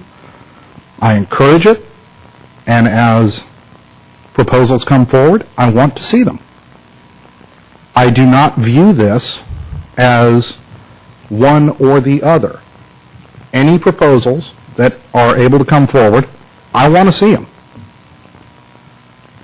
But do I believe that the relationship of Belmont and San Carlos is set up for success?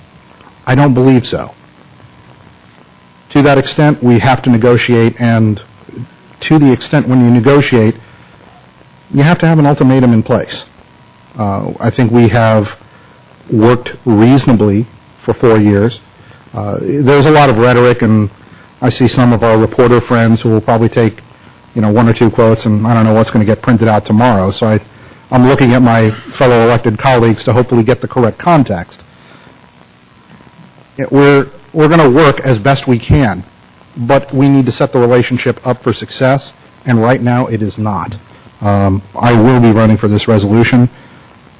If it is the desire of my colleagues from Belmont to negotiate every day to try to put together a new deal, I'll be there. If it is Local 2400's desire to put proposals in front of us, I want to see them. And with that, I'll yield. Thank you. Mr. Caselli, Mr. Grocott? Mr. Grocott. Whoever.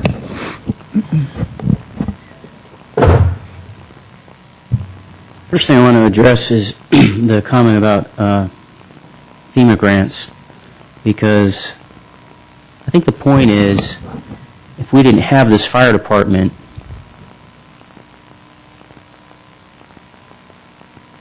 we wouldn't be getting the grants. We would still need, I can tell you, I know the condition of the equipment, and it was necessary to replace the engines, the two that we did, because the other ones, the ones that were replaced that were front line, it was their time. They needed to be reserve engines and not front line. Same issue with the truck. In fact, the truck had had some transmission problems and some rear axle problems and a ladder problem. So the truck needed replacing. And luckily we were able to get those grants. Mr. Jacobs, who spoke tonight, worked very hard on those. And,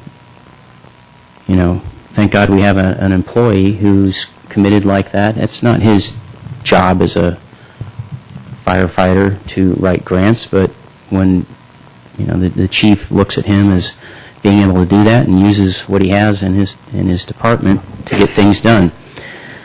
But if we didn't have those grants, we wouldn't have that equipment. If we didn't have that equipment, let's say we're already contracted with CAL FIRE and we need that equipment, then that would have to come out of our general fund. We'd have to find the money for it. Would we have the money for it? I don't know. what would we do if someone could say, well, if we were with CAL FIRE, we'd already be paying, let's go by, what staff is telling us, although the number moves around all the time. I saw some other figures lately, but let's say it's $500,000 a year. And someone might say, well, we could use that money to buy the engine or the truck. I doubt it. Usually when we have money, we spend it. We don't often put it in some kind of reserve fund, especially a reserve fund for fire equipment. Same would go for breathing apparatus and other equipment that the fire department got through the grants.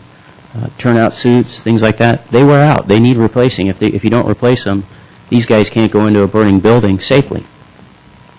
They don't have the radio equipment. I recall the new equipment that they got, the breathing apparatus. One of the features of it was it had a better communication system in the headset, in the breathing apparatus, the helmet that they wear. Am I correct on that, guys? Mr. Jacobs is saying yes, that's correct. Whereas before, they had equipment that didn't work quite as well. They could get into a situation, which they did in an apartment complex just behind this building just about a year ago, where they went in, a lot of smoke, and it was a dangerous fire that they had to go in and be able to communicate with people and evacuate anyone who might have been in there. I think it turned out there wasn't anybody in there. But, big situation. You need the best equipment to go in with a situation like that to save lives, and after you've saved lives, if you can, save property. Now, those things don't happen all the time. Most of their calls, as somebody said, is medical. But you better believe you want to have that insurance policy in place when something happens. And things do and can happen. We have a lot of older housing stock around here, just around here. I mean, close to this building. Older apartments. We often talk about, well, the new building codes make buildings more safe and less need for these guys. That's true. But in San Carlos particularly, in this downtown area, in the R3 zoning, we've got a lot of older housing stock, multifamily residential housing stock that doesn't have the safety features that could easily go up in flames, and sometimes they do. And all it takes is, like in the case of this fire, I think it was a cigarette on the carpet, caught the place on fire, and next thing you know, you've got a big situation. As far as equipment arriving, Mr. Klein mentioned about when we have a fire, you need the truck right away. Well, you not only need the truck, but one of the reasons we have drop boundaries is because with the OSHA requirements, you need a battalion chief from another department to come in, and you need equipment from another department to come in when you have a fire that's engaged to a certain level. Now, the fire we had here on the residential fire we had recently never got to that level, so we didn't need that equipment. As soon as our engine and truck showed up on scene, they could start doing what they needed to do. But like I say, this apartment fire we had, it reached the level such that I think when I went out to that, Foster City Battalion Chief was there, and other equipment from other departments was there. That's the advantage of the drop boundaries. You have, and it's also the advantage of us having a good department. If we have a good department and we can go into calls in other jurisdictions and they come into ours, we're in good shape. But if we have a fire department, for instance, we talked last time about will we have a truck or not, will we have an engine or a truck, what are we going to have, and we didn't know. Well, if we have a weakened department and then we have to get service from, rely on that drop boundary situation, eventually Redwood City, San Mateo, Woodside, whoever has to come in and cover for us, they're going to look at that drop boundary agreement and say, this isn't fair. We're going into your jurisdiction more than you're coming into ours. And we're going to probably find a situation where we'll have to pay for the service, for truck service especially, if we don't have a truck, if we end up without it. Let's look at some of the things if we do break up. And I agree with Mr. Lieberman. I think, and I disagree with Mr. Klein, although things have started rolling a little bit, you might say the rocks are moving a little bit, but I don't think we're in a landslide situation yet. If we give this letter, we're in a landslide situation. I think Mr. Lieberman is correct that we would have things just snowball that we couldn't stop, and it's the end of this department. And I think that would be highly unfortunate. But I I see the attorney over here, Joan Kassman. We would be calling on you, I think, a lot to help us out in our quote-unquote divorce, because we would have equipment we would have to divide up. Stations would be easy, but you've got some other equipment that wouldn't be so easy and other things, and so you'd have to be going through that. And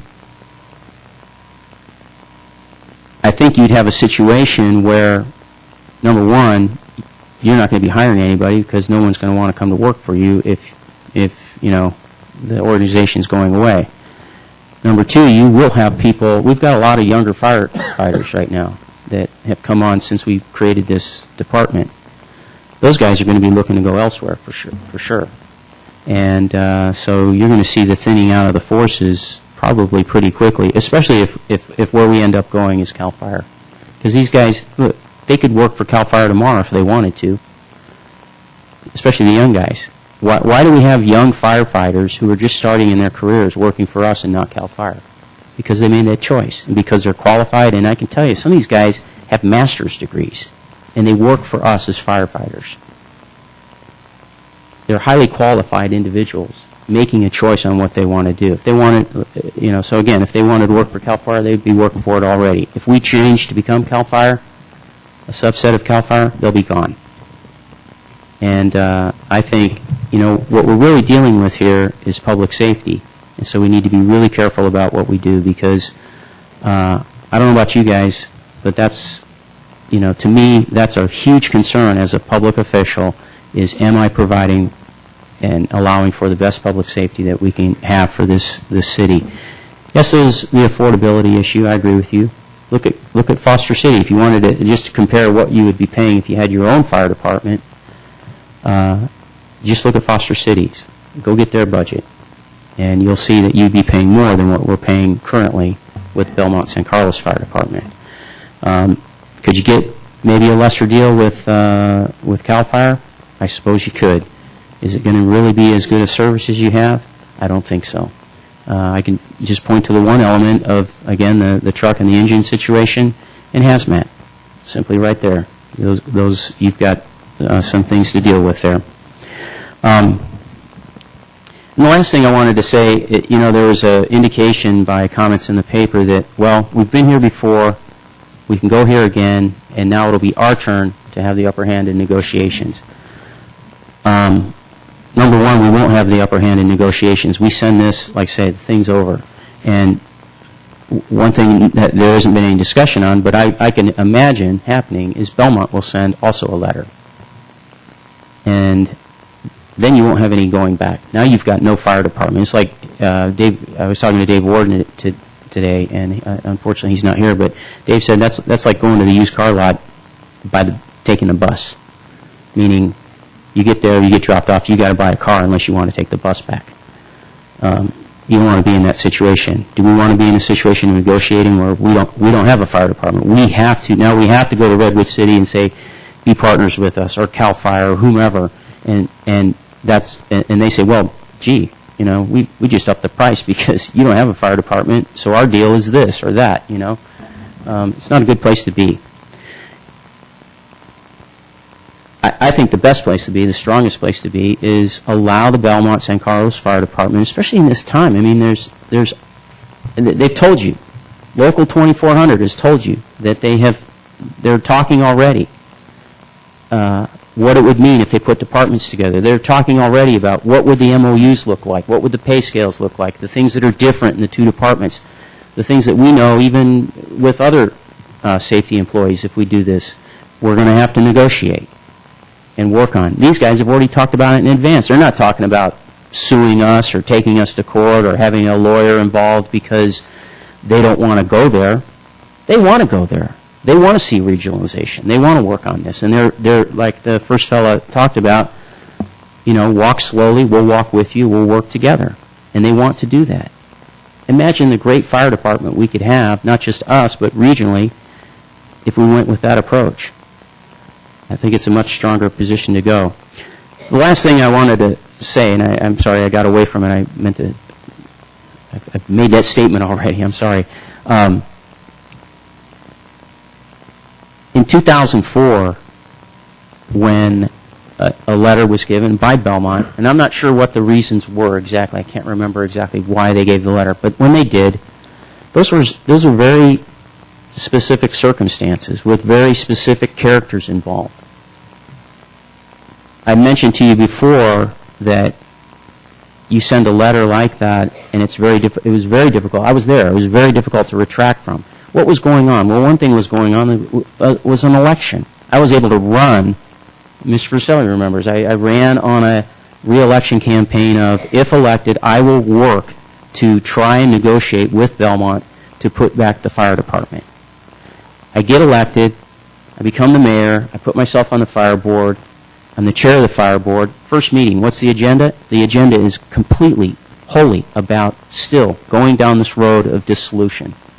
At the end of the meeting, I said how disappointed I was that I just got elected on a platform of putting back together the fire department, and I'm here now as the chair of the fire board, and we're still talking about dissolution.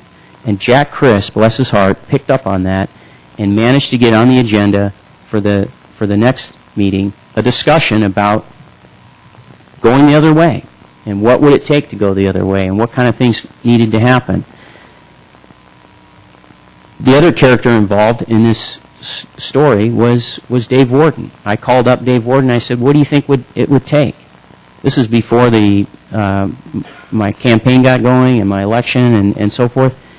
And he and I sat down 3 times. It was Christmas break, Christmas vacation. We met over in Belmont City Hall in one of their conference rooms with a whiteboard, and we threw stuff on that whiteboard about things we'd need to do to reduce costs, like the 2-tiered retirement system, what the equipment would be, et cetera, et cetera. And those are a lot of the things that we gave to Joan Castman to put in the JPA agreement. I mean, she worked very hard on that, but we gave a lot of the ideas. And, there was a lot involved. And we went with the idea of a funding measure. We thought we really needed that.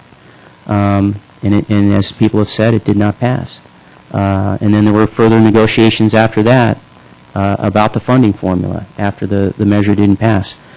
So my point is, there was a lot of hard work, a lot of heavy lifting, and a lot of time.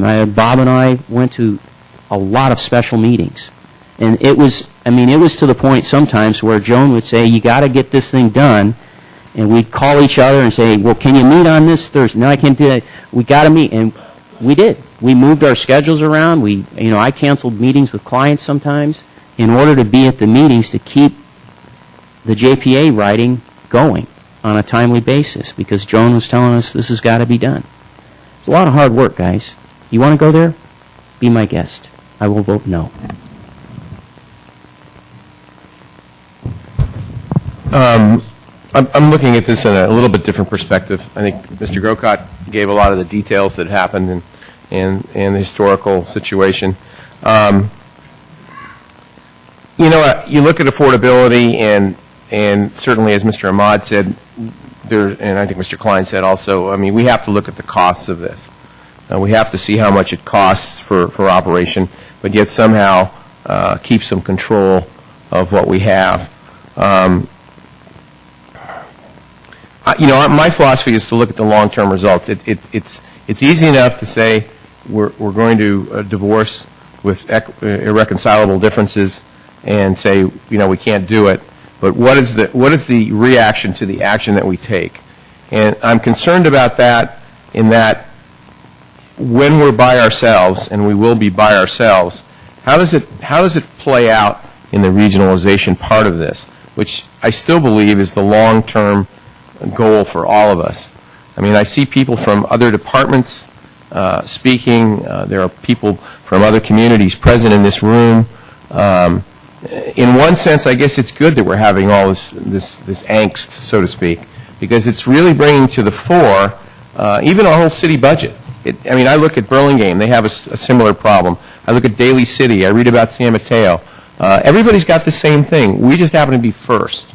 So in that sense, I think it's a good discussion, and we can perhaps get some leadership in how to do it hopefully right as opposed to the other. An organization is made up of people. I think that if we send this letter tonight, we will have an organization that will look, people are the organization, and they will say, okay, they're going to break up, so what do I have to do? And what I have to do is protect my family and my job, and if they're not going to be together, then I have to do something for myself. And that is a human reaction that I would have. And I would rather not have that with our firefighters. It's been mentioned that negotiation, and again, I don't mean to put words in council members Ahmad's, if I said it wrong, correct me. Negotiation, you said, needs an ultimatum. I'm not sure if always, but I don't necessarily concur that it always needs an ultimatum. I think that we need to look at what we have to do for the next year for sure. We know we need a budget. I don't know how sending a letter tonight to the folks in Belmont saying, we don't want to be your partner, but now we need to discuss this year's budget. I just don't know how that's going to fly. If I'm getting the letter going, you don't like me, but you want to work on a negotiation for a budget, I'm like, maybe not. And Ms. Kassman, if I could ask you a quick question, does the JPA say if there is no budget in place, is there a funding mechanism to fund the department? You're correct. The agreement does say that there can be no expenditures except from an approved budget. Okay, so if neither city, if let's say the fire board deadlocks 2-2, then it goes to the respective fire district and our council, and we say, well, we're not moving our position. It is your opinion that we won't be able to spend any money on our fire department on July 1st? That is what your agreement says, and so it's my position that the two parties will have to find a way to move forward. Okay, and if we don't agree, we won't be able to spend any money. Well, again, this is an agreement, and there are many ways for the two parties to come together, even outside this agreement. Okay. I don't think you have to formally amend this agreement for the two parties to reach some accord. Okay. But the two members, I believe, would have to find a meeting of the minds as to a path to go forward. Okay, thank you. I appreciate that. Because, I mean, that's important to know that, again, monies have to be expended. I mean, I'm sure folks aren't going to say, sure, we'll work as long as you pay us next week. So thank you, Ms. Kassman. I guess the thing that I would like to do, and maybe this is a compromise. I understand Mr. Klein's position and Mr. Mott's position, believe me, and I respect it, about sending a letter. But I also know that there are, as Mr. Jacobs said, and other speakers have mentioned tonight, there are ongoing discussions about a regionalization of all the fire, possibly, and I know for a fact, let's put it this way, the fire chief in Foster City is retiring. There's an opportunity. We have a fire chief in San Mateo, a fire chief in Redwood City, and a fire chief in Belmont, San Carlos. Those three people, and maybe even with Foster City, and I'm not including Foster City, I have no inside knowledge that they were even talking to anybody, but there's opportunities here.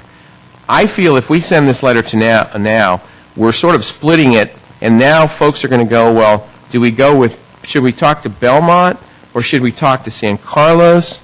Whereas if we're together, they talk to the Belmont San Carlos Fire Department.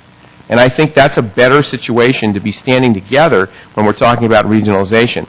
Now, when and if it's proposed to us, one or both of our cities may say, you know, this isn't going to work for us because there may be economics or there may be some other issues we don't want to do. But if we're together, we're sort of one voice in one sense. And I know one voice sounds a little crazy because we might not agree on our voice, but at least we're one entity. And that's the thing that I think is really important here. Because this entity will still be together. Our firefighters will still be together. They won't have to choose whether they want to go with San Carlos or they want to go with Belmont, or neither. And so my compromise is that, you know, it's been talked about, Mr. Klein indicated about a deadline. And I'd like to set a deadline. I don't mind setting a deadline. But I'd like to set it for, say, 60 to 90 days from now, so allowing folks that are working real hard on this to have an opportunity to come back with a possible plan. Now, if nothing concrete can come back to us in those 90 days, then okay, I might have a different perspective on this. But I don't know the rush to judgment today, whether we do it today or 90 days from now, the letter still goes out.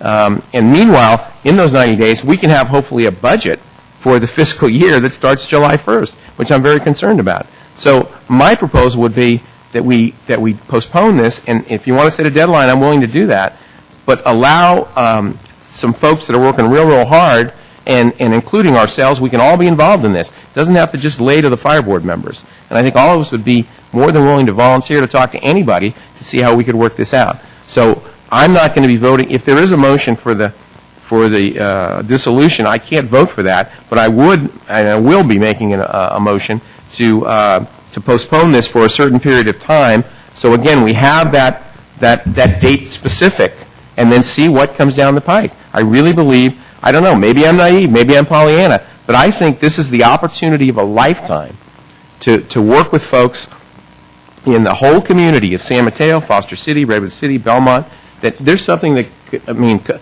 we've got the Menlo Park folks down the road, we've got a whole bunch of folks that are, everybody's in the same budget problem. And then maybe this is what we need to do to get everybody talking about this, all our city councils, not just two of us. And I think I'm sure there have been some discussions, I would assume, on a city council level in other cities, maybe in their closed sessions, I don't know that, but I assume they may be. This is a perfect example, or a perfect chance for us. So I would really ask that my fellow council members consider my, in a way, compromise amendment that I will be making to set a time specific to allow some extra time for folks to talk about it. And as a final note, I'd like to thank the folks that have come out tonight, everybody who's spoken. Councilmember Lieberman, thank you very much. Mayor Wozniak, I appreciate you coming over to be here, to listen to the words of what we're saying and how we're saying it. Because sometimes in print, it doesn't look exactly the same. And so I thank you for coming over. And I'll yield to the mayor. Through the chair. Sure. Just a quick comment. Sure. I know you haven't had a chance to speak yet, but if and when Mr. Grisilli makes his motion, I agree. Delay is a good idea to allow some other things to happen. So I'll be seconding his motion.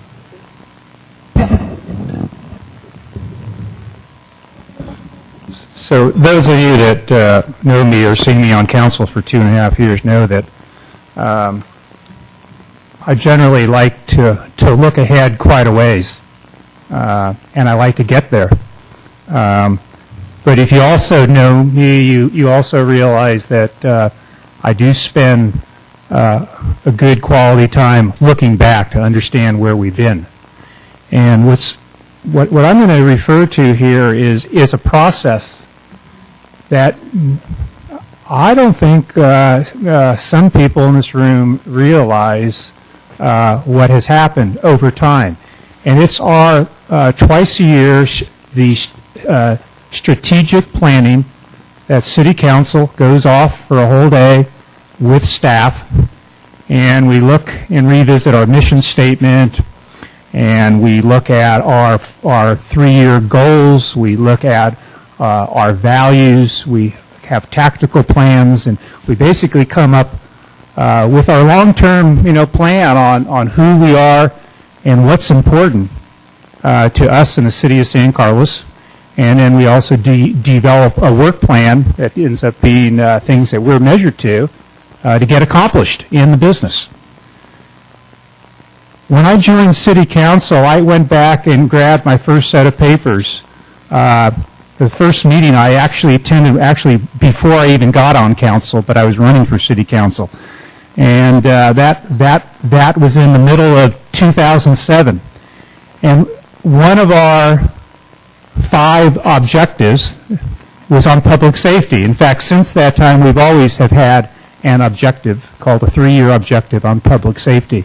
And what it said in 2007 was maintain and enhance public safety. If you jump ahead now to March of 2009, about a year ago, it got changed to maintain public safety. Very subtle difference, but very important, because we reviewed it and we consciously, as a team, made a change. This year, we made a change again. This was in March of 2010, when we actually changed the wording. And now the wording is to provide effective and sustainable public safety. Let me repeat. First, maintain and enhance.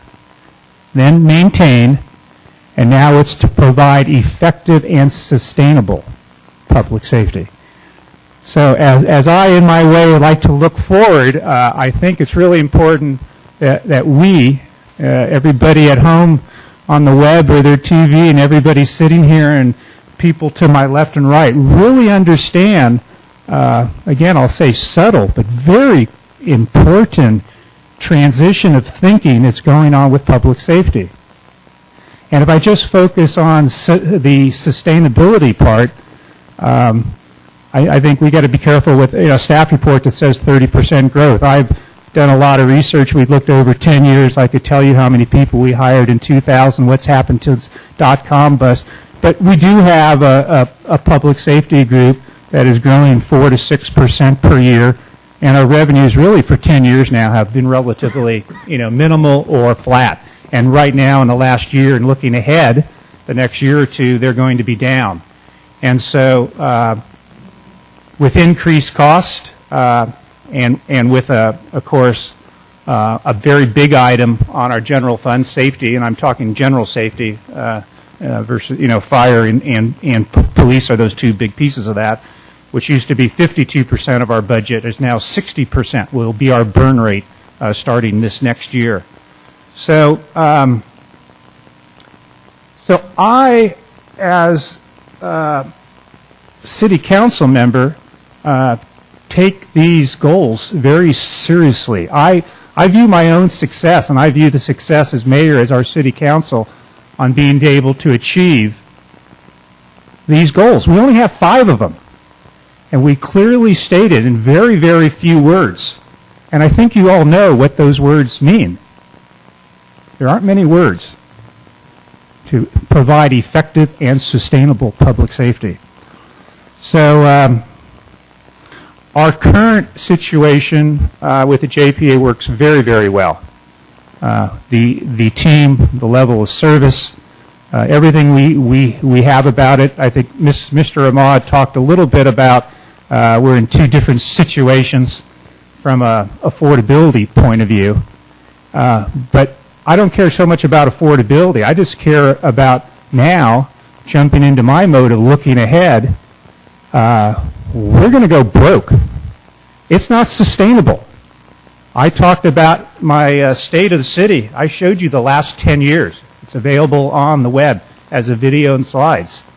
Public safety is not sustainable based on the current model that we have now. And so you'll see other cities realizing the same. Other cities don't have objectives, but they're all getting the message. And that's why all the talk of consolidations and outsourcing and looking at just different ways to get economies of scale and still trying to provide, we're not maintaining and enhancing, we're just trying to provide some core requirements and levels of safety for our citizens of San Carlos.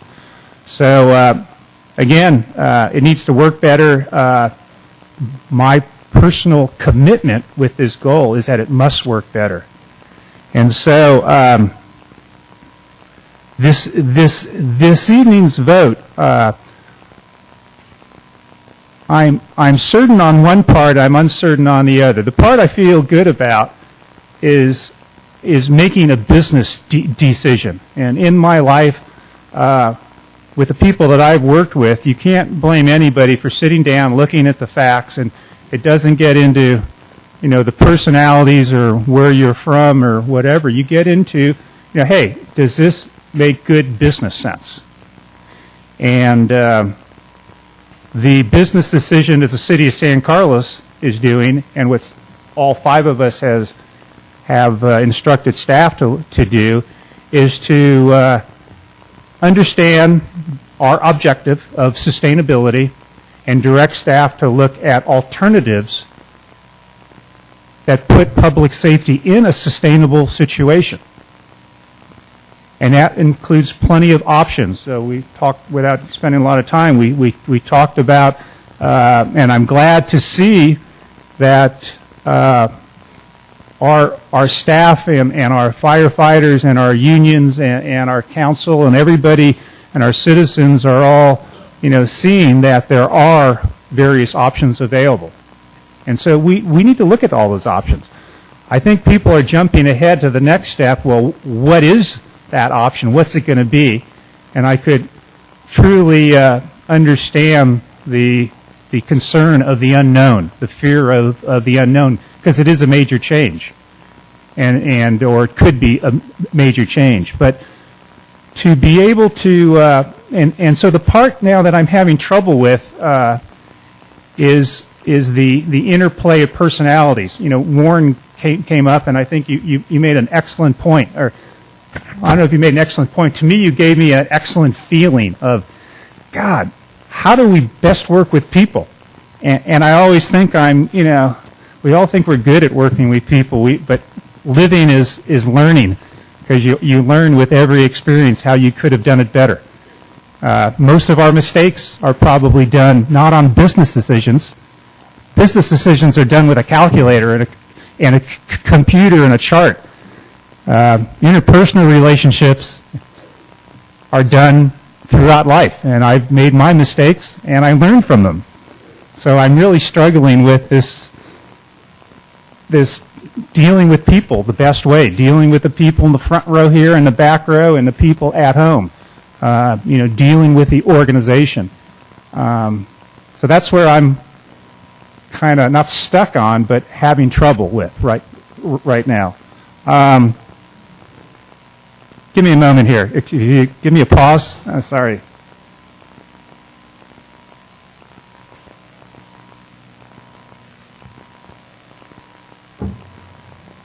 So maybe I'll stop there. Maybe this is an important decision. I would welcome other comments from council people on what other council have talked about, and we'll get serious here in a short while. Through the chair.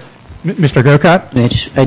I appreciate the opportunity to speak to your comments. I don't always get that, but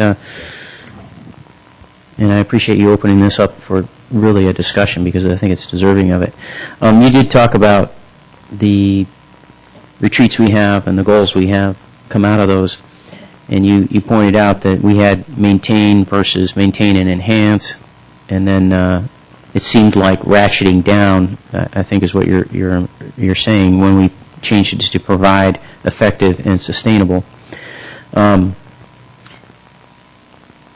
would argue that looking at the regional model, you can have the best of both worlds, because there's quite a bit of savings to be had from regionalization. It may not come immediately, but it does come, because I don't think any of us would want to see necessarily the laying off of employees, but as people retire, you're in a position where you don't have to fill positions. And that comes from the management level of a fire department with training chiefs and so forth. You can find quite a bit of savings there. I think countywide, it's upwards of $8 to $10 million if we were to be a countywide. But there is savings to be had, and then some of that savings, if you choose to, you can put that into enhanced programs at the safety level. So I would point that out, that perhaps we could ratchet up back to maintain and enhance, as opposed to if it's or at least maintain. But I think we could go back to maintain and enhance, and we could have sustainability from regionalization. And so that brings you back again to what Mr. Grisilia is saying is, let's put some kind of timeline out there. I don't know if 90 days is quite enough, but maybe it is to see if something like that would work. Probably it is, because these guys have done a lot of advanced work. You would at least have some kind of nugget, I think, that you could look at and say, we're on our way to something that could really happen. And then, Mr. Royce, you talked about the the idea that you learn from others, and then I heard Mr. Klein say that he had talked to some of the other departments, I think maybe Hillsborough and Burlingame, and they used a different model for their alliance, and which indeed they did. I think they kept their companies more separate, and they just consolidated the management part, and that's a simpler thing to do. And actually, when we look at regionalization, that may be the better thing to do, so that each city has its own firefighters, fire equipment, fire stations, and really what you're sharing is the management portion of it. I won't say, I'm not claiming that what we did was the best, but we were on the cutting edge of it and doing something that hadn't been done before. When we were looking at models, we did look around, and we looked primarily at out in the valley. Livermore had already done some regionalization, and they used a different model. We didn't like it. But we looked at some of their aspects, and we looked around for funding formulas. We didn't just create everything out of thin air. But I guess my point is, if we give this some time and we look at regionalization, I think, I don't know if I was quoted in the paper or not, but you have an opportunity to build not only a better fire department, but a better JPA agreement. I'm not saying the one we have is perfect by any means, and in fact, I would argue the one we have is more set up for the situation we have, which is two cities coming together and trying to share a fire department. If you had a third or fourth city, I can't say that JPA agreement would work so well. So it gives you an opportunity to have a new JPA agreement, a new budget, and I think this, what I've called juvenile, but there it is, infighting between us and Belmont. If nothing else, it gets dissipated if you have more partners. And quite frankly, I'm glad these Belmont officials are in the audience, because I'll say, and I think you've heard me say before, this infighting that we have between us and Belmont is wholly unnecessary. Okay. Do you want to go first? Sure. Yeah. Let me just hit a couple of points. First off, fact. We're going broke. Guess what, folks? We're going broke. Get the sign out, go Chapter 11. We're going broke. So I can appreciate that everybody wants to save stuff. Hate to tell you, go to the cupboard, it's bare. There's not a whole lot. Want to raid the cookie jar? Ain't nothing there. We have gone through this for 11 years. Cuts, cuts, cuts. At what point in time of broke aren't people going to embrace the idea of broke? There was one speaker a couple of weeks ago who said, let me speak about the unmistakable word, disillusion. But guess what happens at that point? There ain't no fire department, it goes to the county. There's no police department, it goes to the sheriff. Do we get to assign any value to anything we do? Nope. Not a thing. We are just unincorporated gunk. We are going broke. Our revenues are going down. We have tried to get more money. We have gone out for revenue measures, and the citizens have spoken. There is a choice that's been made. So now, unfortunately, there's a heavy choice on our side. To the extent that there wants to be a delay for further regionalization efforts, again, I don't see why this is tied to that. To the extent that there wants to be a regional effort, I will support it. I will look at Mr. Jacobs and say, get in your truck, go start talking to those guys, and frankly, what have you been doing for the last 4 years? This should have been going on a long time ago. I know that when I was running, you guys were telling me, we want regional, but this is the first time you're getting fire chiefs together to talk about it? Good, then let's get moving. But this discussion and what we're doing tonight has nothing to do with it. If you have a proposal and it can work and it can save money and keep us from going broke, I want to see it. Lastly, we are sitting with the Mayor of Belmont, Madam Mayor, indirectly through the chair. Again, relying on what's in the press, so I'll put big asterisks around it. There's a question of whether or not the city of Belmont would support regionalization, whether it would support adding people to the JPA. If we believe the press, there is a question. I would rhetorically state it would be appropriate for the city of Belmont to make a definitive statement of whether or not they would support it or not. If there is no support in Belmont, this discussion becomes really moot. But what I'm reading and what I believe is that it's probably not supported. Lastly, I think we do have different negotiation styles. I believe, I'm sorry, there has to be a point that you want to save something, you want to do something, but you have to be able to walk away from the deal. Mr. Grocott was kind enough to use the used car analogy. That's true, they got you. But are you willing to walk away from the deal? Sometimes when you are, the deal gets bought a lot better. Dozens of different ways to negotiate. You have your methods, I have mine. I think all of us are pretty reasonably successful in doing what we've done. But this is the way I would prefer to negotiate, is to say, there is a point we're willing to walk away. And I am saying this, looking at my fellow elected colleagues. You want to work on this every day to make this work? Let's get to work. But there is a point I'm willing to walk away. Mr. Klein? Yeah, I'll follow up with what Councilman Ahmad was going. A couple things I think need to be pointed out. A couple things. Foster City was brought up as being a solo fire department. They spend a lot more money. I was given a nice spreadsheet by our firefighters. Mowbray has 2 stations. They pay $4.8 million a year. We pay $6.3 million. So we can point all around the state and find places that pay more or pay less. Just, we need to talk about us and not keep pointing at other places. Regionalization can save money. When they give you the $8 to $10 million price tag, that's at current salary levels. When we joined our JPA together, we're not paying San Carlos levels. We're paying 50,000 people because we have 50,000 people in our JPA. What happens when we go to 700,000 people in a county-wide fire department? Do we got to pay San Francisco levels now?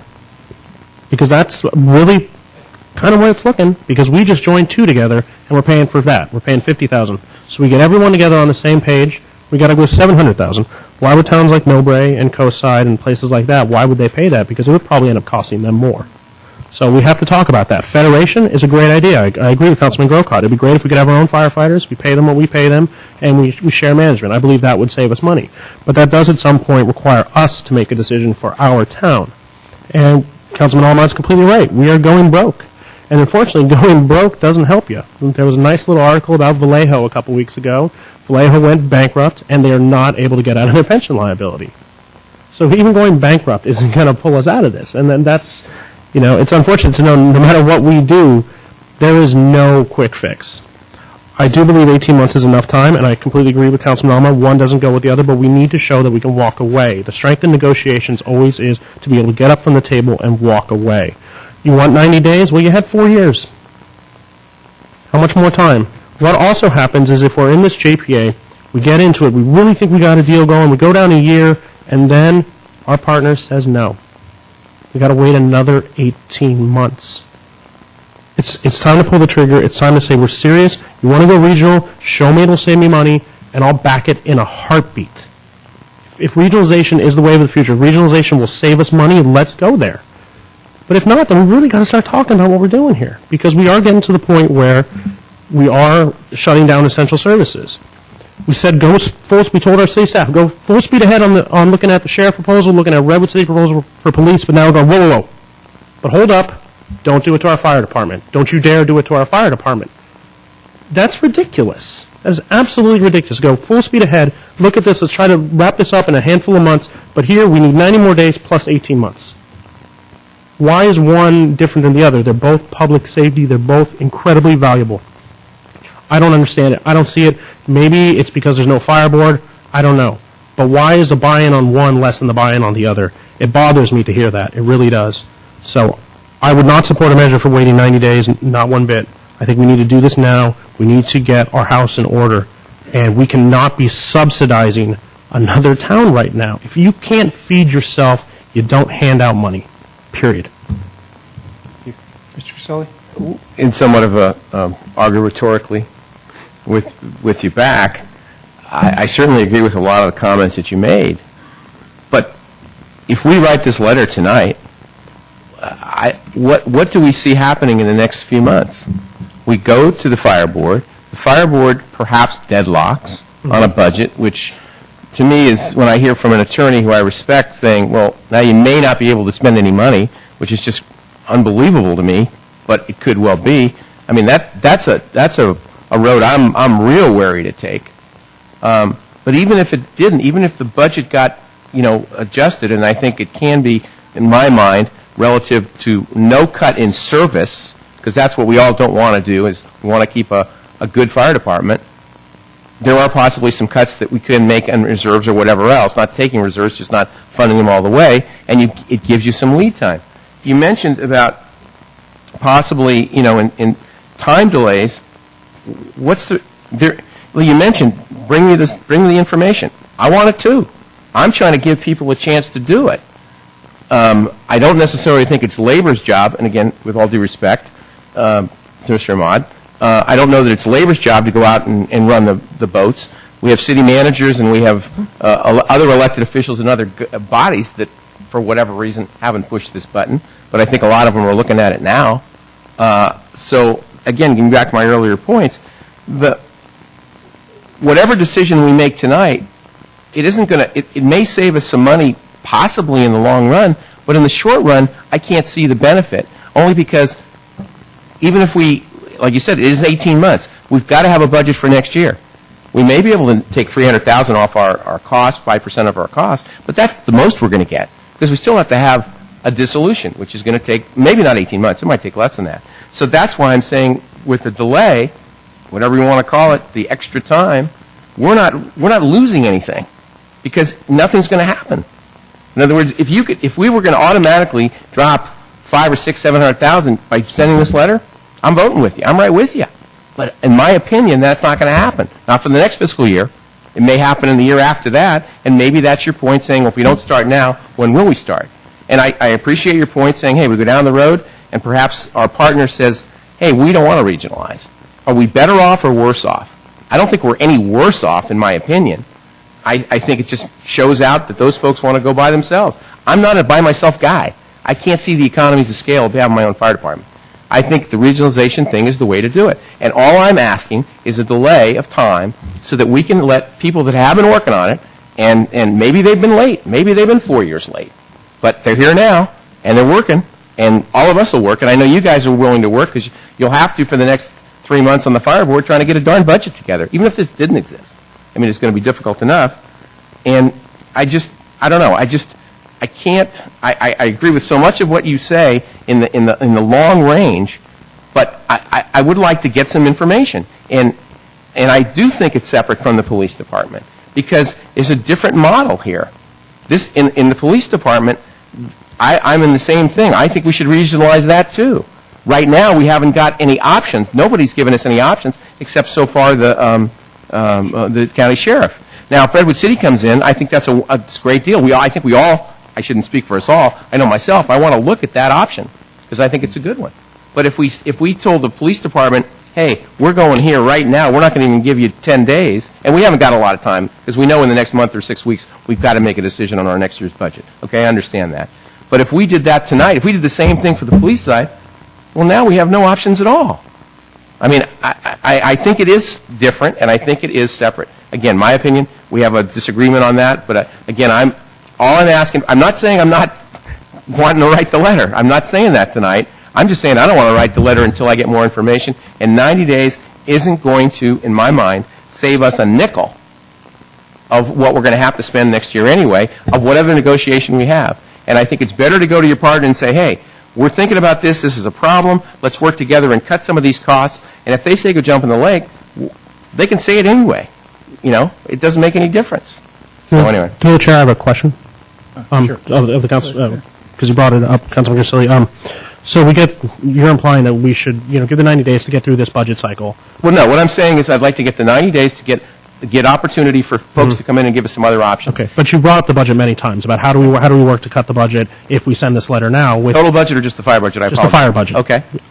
So we work together this budget and it doesn't work out. We turn on a dissolution 2 days after the budget's done. We still have another budget cycle in the middle of that 18 months. No matter what we do, because it's 18 months, we're going to have to sit in the budget cycle. So what do you impose for the next year's budget then? Because either way, if we end up turning into 18, we're going over a budget. Well, my philosophy, my point is that I'm hopeful in 90 days we're going to have other options. So we're going to be able to work it. It'll be an easier transition if we have other options. If we have a whole bunch of players in here, there's more pressure on this. It won't take 18 months. Okay. So in other words, there won't have to be. Maybe there's a dissolution, and maybe there isn't. But the point is, it won't take 18 months to put it all So you together. think if we turn in this 18 months, everyone disappears? We don't get these options. Excuse me, I'm sorry? So if we turn in this 18-month letter, everyone disappears. We don't get these options. No, I'm not saying that. I don't think it gives a good. I don't think it makes it easier for other people to give us options. Because if San Mateo, let's just give an example. If San Mateo, I apologize to the folks. I don't mean to have a conversation. Trying to speak to our issues, but let's say I don't know this. Let's say San Mateo is possibly going to do a thing or an option. If we dissolve, they may like Belmont or they may not like Belmont. If they like Belmont, hey, maybe they'll come to Belmont and say, well, we like San Carlos and maybe we don't, but at least they're together. Or they may say we don't like Belmont. Now they're going to leapfrog them? I mean, maybe they will. I mean, I don't know. I don't think that's good. I don't think that's good what we're trying to get at. And again, I know what your point is that is it going to save us any money over the long haul, this regionalization anyway? And you may or may not believe it is. I happen to personally believe it will help us. But that's all I'm saying is I'm just trying to make the right, how can I say this, show that we're trying to work together with everybody in the game, so to speak, to see if we can work this out. And I may have egg on my face in 90 days and go, gee, mea culpa, was I stupid, and boy, was I a dummy. And I'm willing to admit that, okay? And if you gave me 4 years ago, maybe I'd fight a little harder on the 11th hour. But we did, I say save. We worked hard and we got a great fire department. And in the last 4 years, we've done it, okay? Maybe this discussion, I'm sure we had these discussions 4 years ago. Believe me, we did on the council. Not quite as, perhaps, because our budget situation wasn't quite to the point of what it is today. But I just think we have a better opportunity together. And again, it's a matter of opinion. I respect your opinion. All I'm asking for is a compromise. And 3 more months is, if we do it today, okay, 18 months from now I haven't done the math. What is it? April of 2011. October 12th, I think. Okay, so we've got to go through the second budget cycle anyway. So that's, I'll push back saying we've got to do it anyway, that second budget cycle, whether it's for 5 months or 3 months or less. But if we have other options, I think that 18 months gets closer. Where if we do this now, I think this 18 months, we take every day of it or close to it. That's my opinion. And that's what I would like to avoid. That's what happened last time. We were under the gun and it was just incredible pressure. And I would like to do is hopefully have other options and then be able to move on with it. But anyway, that was my But you did have other options last time as well, right? We did have an opportunity to go with CAL FIRE, right? But there were other bids as well, from what I read on the staff report. Well, there were 4 other bids. You're right. Okay. You're right. But we didn't come at that time. Short-sighted, long-sighted, whatever it were, people that were there decided that it was better to stay together and work our own way as opposed to go the other way. Okay. Now, I'm not saying that's right today because I'm willing to. Fortunately, we're allowed to change our minds and change our perspectives, and certainly economic times have changed just a bit since 4 years ago. So anyway. Through the chair. Let me go to Mr. Grocott and get back if any other questions No, from this. he answered my question. Oh, what? Time. Mr. Mayor, move to extend the meeting to 11. Oh, it's 9:30. 9:30. Yeah. Here, sorry. Here, Omar. You can tell how long it's been bleary. Sorry, Omar. Mr. Grocott. We can go to 11 anyway. So just a couple of points, and I think Mr. Griselli pretty much stated it, but Mr. Klein was asking, he's trying to understand the difference, why are we treating the fire department different from the police department. And I would say it's simply because what you have with the fire department is what you're already trying to do with the police department, which is either contract out or, and which I would not like to do, and everybody knows that, but in terms of merging possibly with, Redwood City or San Mateo or Foster City or someone else, and to create a JPA and start that process. Whereas with the fire department, that's what you have already. And if you want to find further savings in it, then, I think the approach is, as Mr. Griselli is saying, let's look for additional partners. And to that point of looking for additional partners, there was the question, well, let's find out what Belmont wants to do. I think it would be prudent to explain that if we are a department, Belmont San Carlos Fire Department, and we go out and we look for additional partners, at some point, and if the fire board agrees to do that, and the city of Belmont agrees to explore that option, yes, you could get down the road at some point, and Belmont could be looking at what's going on and what the agreement is and say, you know what, we're not feeling very good about this. We just want out. And what have they lost? Versus, if we get out now, well, the problem of getting out now is other fire chiefs and fire departments and city councils are, believe me, they're watching this.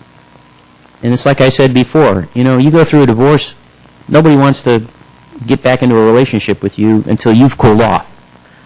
So then we are like the used car. We're back to the used car thing where you took the bus and you said you should be able to walk away from the deal. That's the point, Mr. Ahmad, that you have to walk away because you don't have a car to drive away, or you have to get back on the bus. But the problem with that analogy is with a fire department, you have to have a fire department. And everybody knows that. So you're going to have to buy something. Regarding budget and regarding looking at other partners, you had indicated to Mr. Jacobs and others in the audience that they ought to be out there doing that. And quite frankly, there's been a lot of people looking at regionalization for a long time. And sometimes it takes a crisis to, get things to sort of, tip off the edge and actually become something. I know Jim, is it McDonald or McDowell, the guy at the has the office up in our library. He's looked at regionalization. He's written reports about it. The information is there. It's been there for 10 years. But it takes sometimes a situation like this to, bring things together.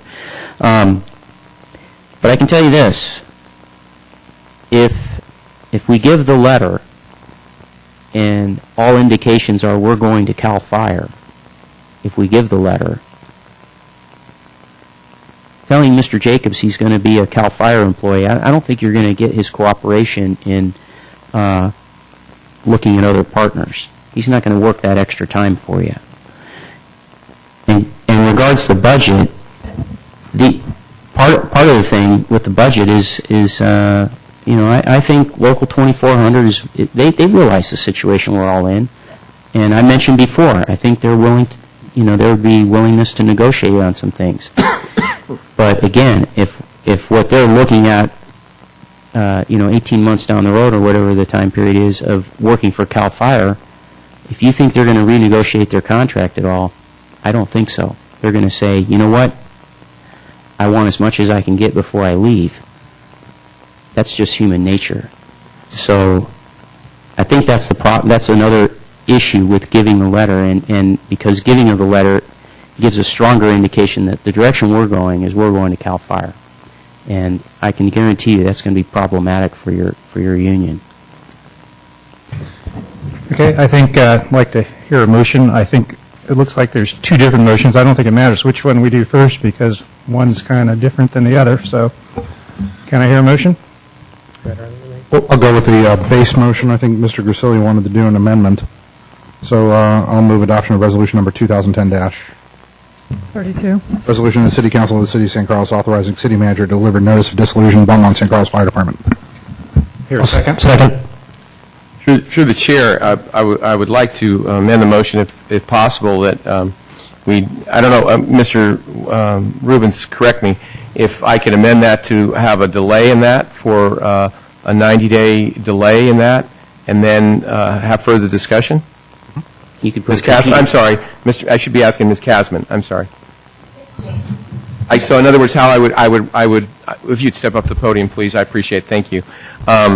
Just so I do this legally, if I make an amendment to Mr. Ahmad's motion to delay it for 90 days, and then with further discussion, I don't necessarily want to say automatically then in 90 days the letter goes. Is that an amendment or a completely separate motion? It sounds to me like you're suggesting a substitute motion. I'm not that familiar. Yeah, Do you go by the Robert Rules of Order? Yeah. Okay, so it'd be a substitute motion. Sounds to me like you are actually... Because I hate to, I still would want to have discussion after that because I'm hopeful there'll be other things coming up. The reason for that is not to put a deadline specifically, because I'm hopeful in those 90 days there'll be other information that we can then kick around and then decide then absolutely whether we want to do it or not.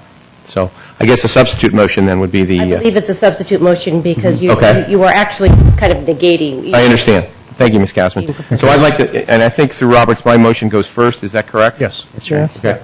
Okay, I hear a substitute motion. Is there? Substitute motion that we would delay this decision for 90 days, and or the closest meeting to that 90 days, I'm not sure when that would be. We're talking about May, June, July 12th. I don't know what our council schedule is, what day that would be. I would say date specific if I could make it.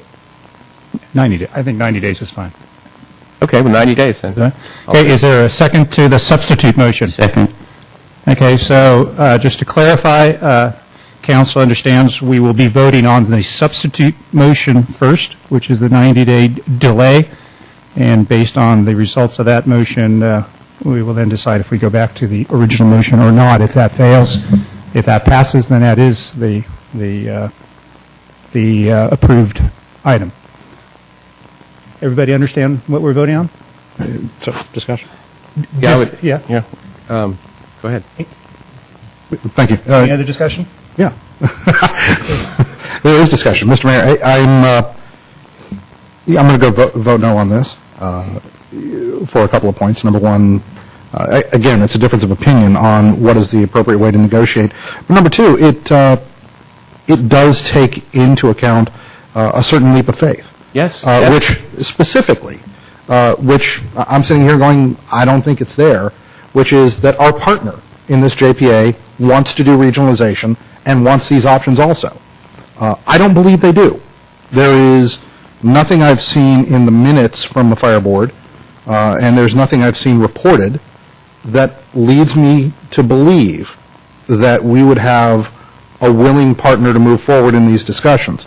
That's point number one. Point number two, I don't understand if there's some sort of magic bean that was planted that is supposed to come up and bear fruit in 90 days. I don't know why 90 days is a magic number. That would be better than 120.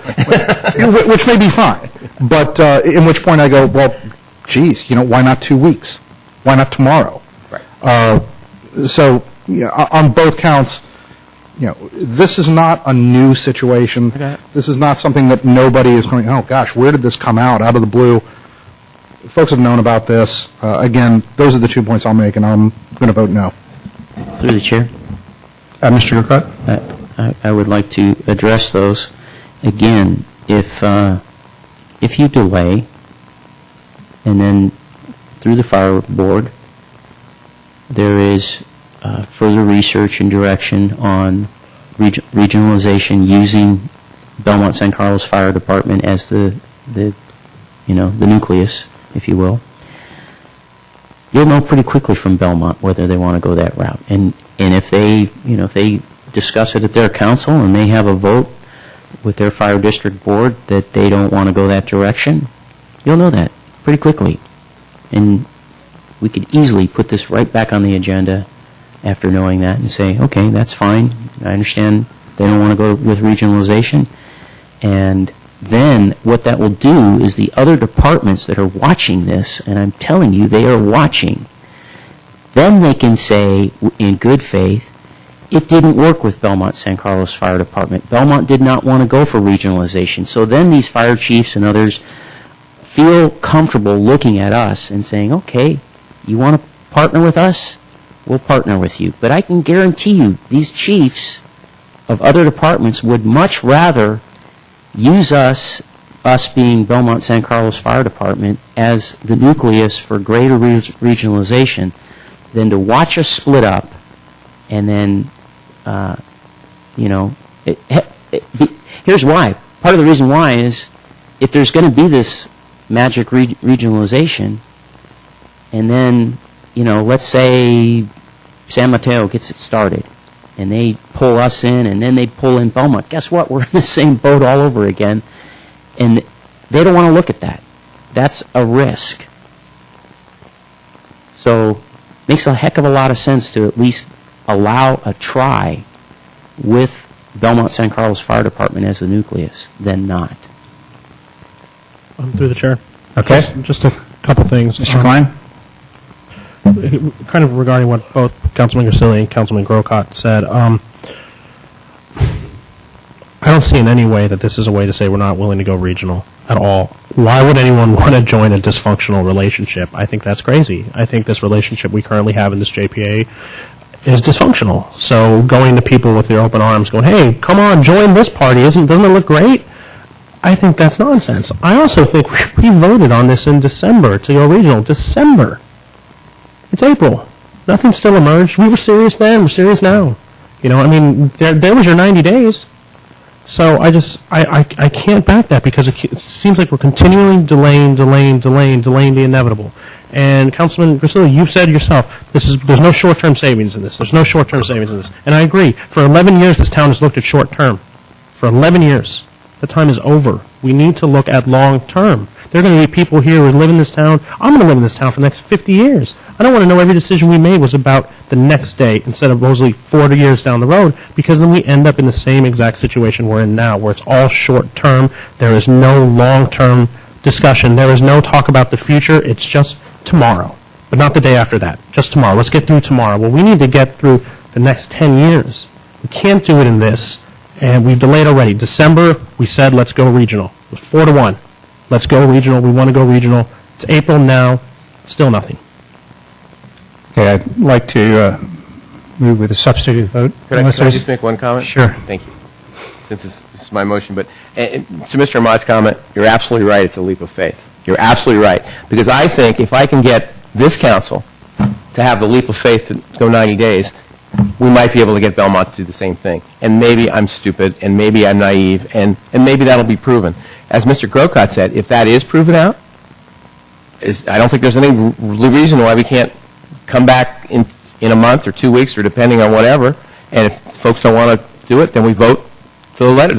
This isn't, in other words, we can rescind what we do, as I understand the way the rules work. So it's like if in that 90 days people go jump off, whatever. So I'm not saying that it has to be that full time if other people decide that they don't want to join us. Also, but to your point, Mr. Klein, I don't believe that the JPA that we have now would be any kind of a template for any kind of a JPA that would be there. So I think, I'm not criticizing that, but nobody's going to be looking at that JPA. They are going to be looking at it going, I don't think we'll work it that way. We'll work it another way. So that's my point. I mean, it's not a matter of the agreement. It's a matter of the cities. I'm not looking at the agreement. I'm looking at the cities, okay? I don't like the agreement. Hey, I was the first one to bring up to change the agreement, So I don't like it. But that's why I was getting at getting us together, not the cities, not the agreement, not anything to do with that. So anyway, just want to make sure that everybody was clear on what my thought is and my leap of faith, as Mr. Ahmad said. So. Okay. I'm done. Okay, I think we're ready to vote. Again, we're voting on the substitute motion for the 90-day delay. Roll call. Councilmember Ahmad? No. Councilmember Grisilli? Yes. Councilmember Grocott? Yes. Councilmember Klein? No. Mayor Royce? No. So with the failure of that passage, we are back to the original motion. Correct? Okay. On the main motion? Roll call. Councilmember Ahmad? Yes. Councilmember Grisilli? No. Councilmember Grocott? No. Councilmember Klein? Yes. Mayor Royce? Yes. Mr. Mayor, could I request a 5-minute recess? Yeah, I was just going to recommend the exact same thing. I was going to say 6-minute recess, even better. We'll be right back.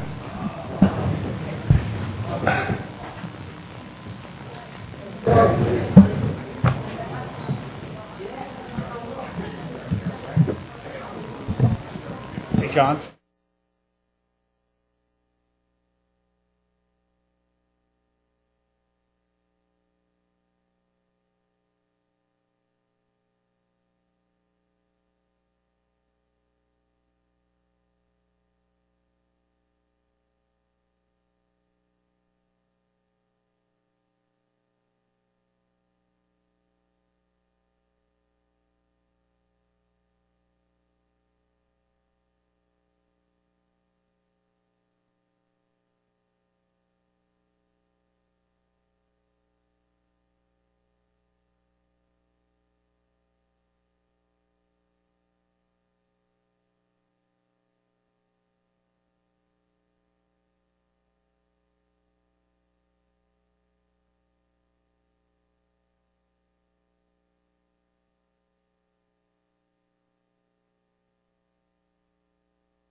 If I get enough people up here.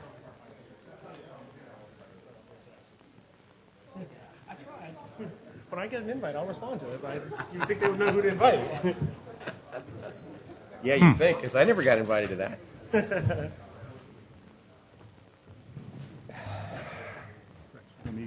Yeah. Just start playing on that gavel. Okay, let's call our meeting to order again. We are now on the second, 10B. This is a consideration of introducing an ordinance adding section 8.25 to the San Carlos Municipal Code, mandatory commercial and multifamily residential recycling, and amending section 8.04030 of the Municipal Code, solid waste definitions. Mr. Mora? Thank you, Mayor, members of Council. Council will recall that on February 25th, before your two budget hearings and your strategic retreat in March, you took up the question of introducing a mandatory commercial and multifamily residential recycling ordinance. Staff at that meeting highlighted the outreach that we did to both of those communities both last fall and earlier this year. You did get both a letter of endorsement from the Chamber of Commerce and also comments from San Carlos Green from the environmental community. We also gave you comments from the hearings. In general, the various parties that would be subject to this ordinance were supportive of it. However, they felt that the staff's original proposal of phasing in this program over 4 years was too long. At your February 25th meeting, the council concurred with that sentiment, as it were, and so staff has worked with city attorney and also with Cliff Eldman at Rethink Waste, who's with us tonight as well as our subject matter expert, to revise the ordinance so that it has all of the deal points as before. However, it now has a 2-year phase-in versus a 4-year, but otherwise it is essentially the same document that you saw on February 25th, and staff is now recommending that it would be appropriate to introduce the ordinance. So again, happy to answer any questions. As you know, on February 25th, the council passed this unanimously, 5-0. So there you are. Questions for Mr. Mora? Mr. Mayor? Yes. Oh, sorry.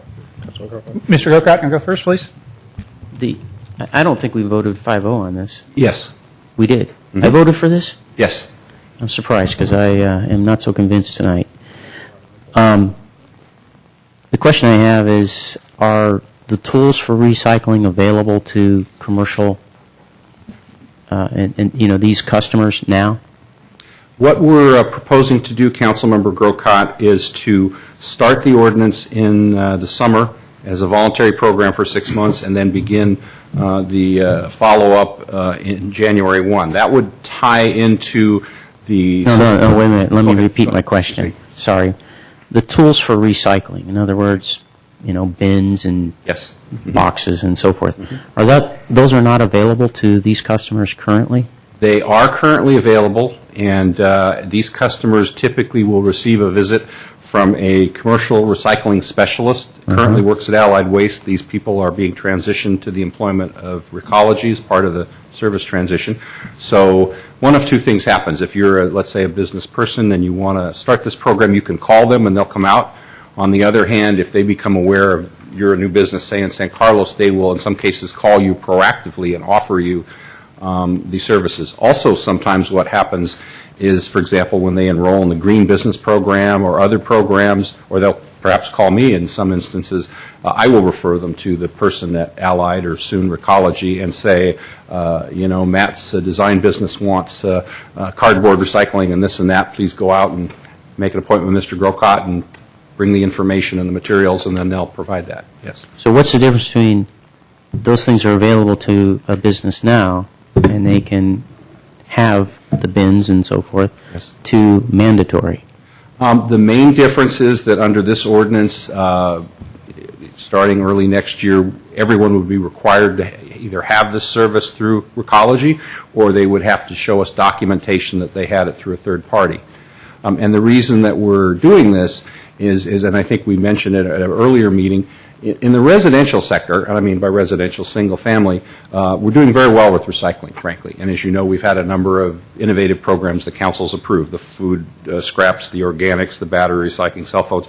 Residential single family is now at 58% and climbing. So we're in pretty good shape there, and frankly, I believe one of the council members asked the question earlier, why I was not recommending that we do mandatory for single family. And I said the answer is because even though there are cities like Palo Alto, for example, that is exploring that right now, in other words, they would do mandatory for all segments, we're not including residential single family because it seems to be doing very well on its own. However, in multifamily and in commercial, we've been kind of stuck at 28% for a number of years. And so the voluntary program in those two sectors just doesn't seem to be getting us to where we need to be in terms of complying with the state law. Hold on, let me interrupt you, because I'm trying to get to the real nub of what's the difference.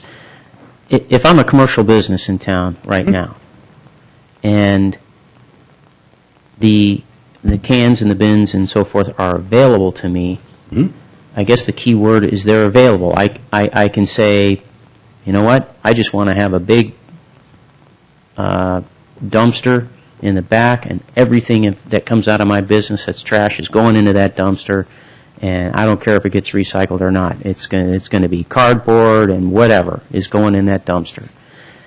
Or I have the option, it's available to me, I can say, you know what, I want my dumpster, I want a smaller dumpster, and I also want a can that I'll get my employees put their cans and bottles in there, and I want something for cardboard, and I want something for paper out of the office, and I'm going to separate all that stuff out, and I can call up these guys and say, yeah, sure, we'll bring you the stuff over, but it's an option to me. That's right. And my rates are according to what I have and what kind of equipment I have. What you're saying is mandatory. You will have these bins. Yes. And Now, yes, here's the next question. What if I have all those bins, but I don't use them?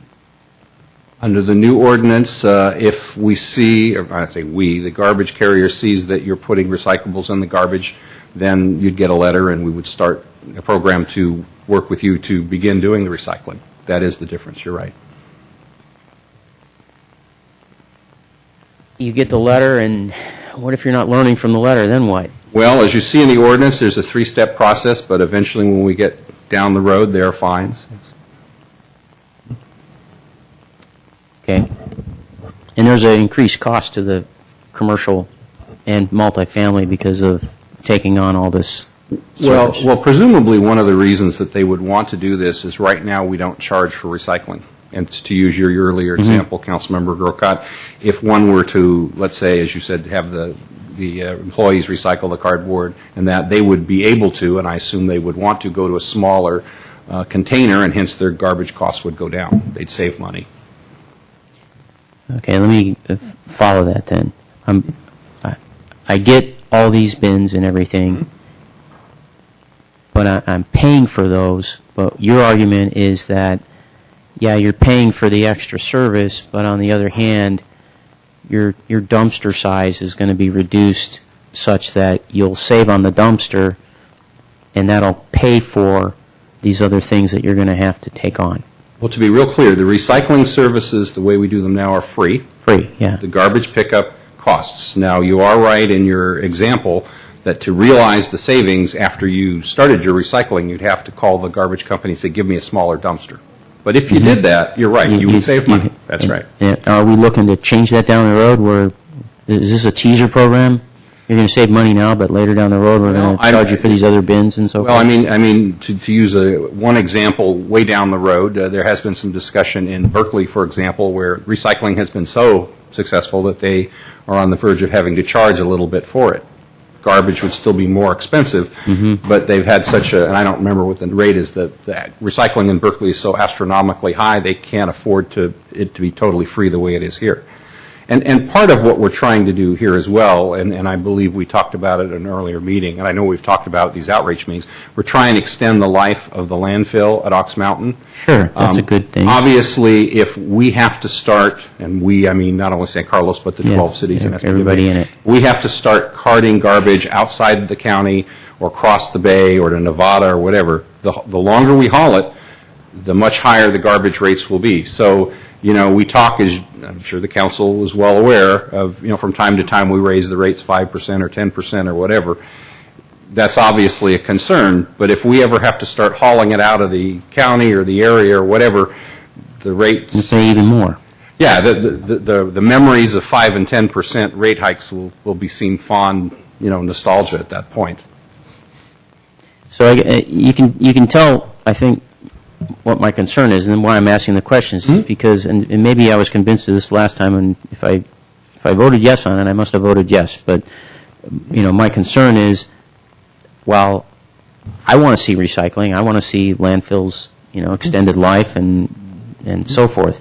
But what I don't want to see is, I think I said this before, the garbage police, someone going through your garbage and saying, oh, my gosh, you threw a piece of cardboard in here and it's not supposed to be in there. It's supposed to be in the garbage, the cardboard recycling bin. Mm-hmm. I mean, come on. People should be able to,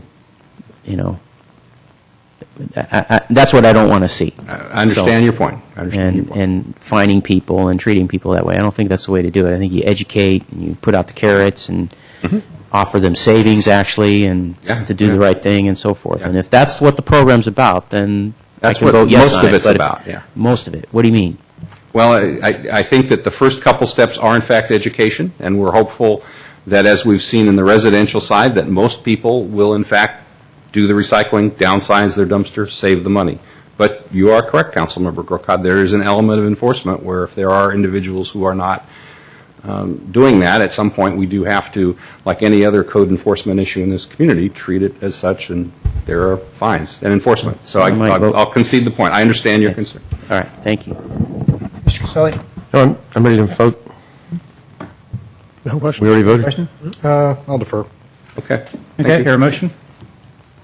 I didn't see an ordinance here that you actually. Yeah, I didn't see one attached here either. It's there, it's just not looking like an ordinance, but it's the, That one? right there, page 1 of Do you want me to do it? 12. I'm going to go for it. So it's not going to have a number, is it? Yes, it's 1418. 1418. I move to introduce the mandatory commercial and multifamily residential recycling ordinance. What was that again? 2010? It's, no, it's just No. number Number 1418. 1418. Second. Okay. Excuse me, through the chair. Yeah. We should read the ordinance title. If you look at the recommended section, it's got the exact wording in terms of introducing ordinance number. Okay, so it's mandatory commercial and multifamily residential recycling and amending section 804030 of the municipal code, solid waste definitions. First time for everything. And second. Through the chair, if you want to be technical, didn't she introduce an ordinance adding section 8.25 to the San Carlos Municipal Code? I apologize, Mr. Klein, but This is the first time we. I understand. I had the same problem. I'm not trying to criticize. We were trying to be gentle. I'm not trying to criticize. I just want to make sure it's legal when we do it, because there's technicality. So, Do I have to redo it, I take it? yeah, release. Please do it. Reread the recommendation. Okay. Councilmember. Introduce an ordinance adding section 8.25 to the San Carlos Municipal Code, mandatory commercial multifamily residential recycling, and amending section 804030 of the municipal code, solid waste definitions. Second. It's the last time I do that. Okay. Motion and a second. Roll call. He hasn't been mayor yet, give him a break. Councilmember Mott? Yes. Councilmember Grisilli? Yes. Councilmember Grocott? No. Councilmember Klein? Yes. Mayor Royce? Yes. Okay, two more items on new business. 10C now is consideration for adoption of City of San Carlos strategic plan. Mayor Royce, members of the City Council, as you referenced earlier, this is our strategic plan that we put together at a study session back in March. It is before you tonight for formal adoption. We've been having our study sessions on budget, which is the reason that this has been delayed somewhat. The 5 goals are listed within the report. They are plan for and implement long-term financial sustainability, provide effective and sustainable public safety, manage effectively the infrastructure and facilities, enhance community awareness, involvement, and engagement, and finally preserve and enhance our distinct community character. There are specific objectives. These have been itemized within the report, and they're also listed on the website. So it's before you for action this evening. Okay. Mr. Mayor, just a point. Mr. Weiss did bring this up, but I did want to emphasize for people who are the 12 people in the audience who get season ticket holder status and maybe the 4 people who are not watching Gilligan's Island reruns, that our strategic plan is something that we do every 6 months. It is listed on the website, and it truly does set out our goals and objectives that we have as a city council and city staff for 6 months. We review this on a monthly basis. It does come back to the council. Yes, it does. Quarterly, I'm sorry. But it does come back to council, and the status of each goal and objective is reported on to say whether we're on target or not. And folks will also see agenda items on the council agenda that do go back and refer that this was something that was done in the strategic plan. So I move to adopt the strategic plan as attached. Second? Second. And thanks for clarifying that. It's very important. Discussion? Do we have a second, Mr. Klein? You had this second, yes. Any discussion? Yes, Yeah, discussion. some discussion. Mr. Grocott? As Mr. Ahmad said, we do this every 6 months, and we pay for a consultant to come and moderate. One of the things the consultant says that we should do is consider this at a council meeting, which we're doing, but she also recommends that we do some, at least, these spreadsheets, or whatever, I guess matrices, that we do some kind of presentation on it, because at least still now we're televised. Usually when we have these retreats, for us it's, 6 hours on some day that we choose. And usually, somebody like Pat Bell will be there, and this year I think Tom Davids was there for a while and so forth. But my point is there's not many people in the audience. And even though it's here in our package, and even though there's some people in the audience, they can't see this. So I guess what I'm driving at is I'm going to vote for this, but I'm going to ask that in the future we do what our consultant recommends we do, which is really let's, make a presentation of it. You can go through it quickly, but let's have it, and let's have it up there for the public to see. They're not going to comment on this. They can't even see it. So I would like just a little bit more exposure of what it is we're doing and what it looks like. Through the chair, just to respond to what Councilman, I completely agree with you, Councilman Grocott, and that was recommended. So, can't we just table this for the next meeting and have a presentation instead of voting on it now and waiting 6 months to do it again? I'd be okay with that as well. It's been delayed as it is, so why not? Yeah, I think the combination, I think we could hit some of the highlights and, of course, put it back on the front page of the webpage, which I know it was for a couple of weeks anyway, but whatever. Be good. I'd be happy to go through each of the objectives tonight if you'd like, or we could put it back on the agenda and do a PowerPoint presentation. With the time here, let's get That was why I tried to abbreviate, but we can move it. Okay, so we have a motion and a second. But Mr. Klein's asking him to table. I would actually, I'd like to, based on Councilman Grocott's suggestion, I'd like to make a substitute. I'm really doing a lot of these today. Substitute motion to table this until our next council meeting, so the staff can put together an actual presentation that we can go through, and that would be televised. And why wouldn't we just approve it and then present it? I'm just Well, curious. because then what's the point of presenting it if we already approved it? Let's put it up there so people can talk about it. You could just put it on the TV then. Makes sense? Yeah. Makes sense. Okay. So we have a substitute motion. Do I have a second? Yes, Have a second. second. Okay, roll call for a substitute. Councilmember Ahmad? Yes. Councilmember Grisilli? Yes. Councilmember Grocott? Yes. Councilmember Klein? Yes. Mayor Royce? Yes. Okay. 10C. D.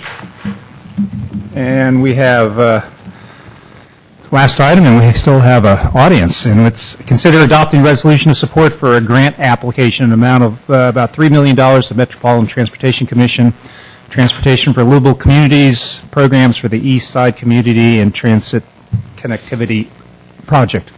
Mr. Weil. Thank you, Mayor and council members. Robert Weil, Public Works Director.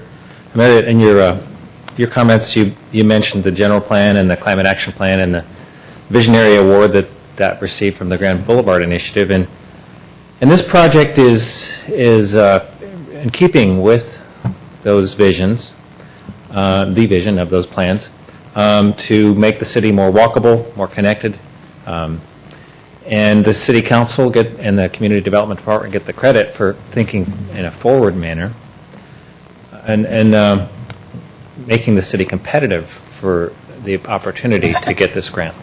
Another thing that the city has done is to designate the El Camino Real corridor as a priority development area, and that's a key qualification to be competitive for this grant.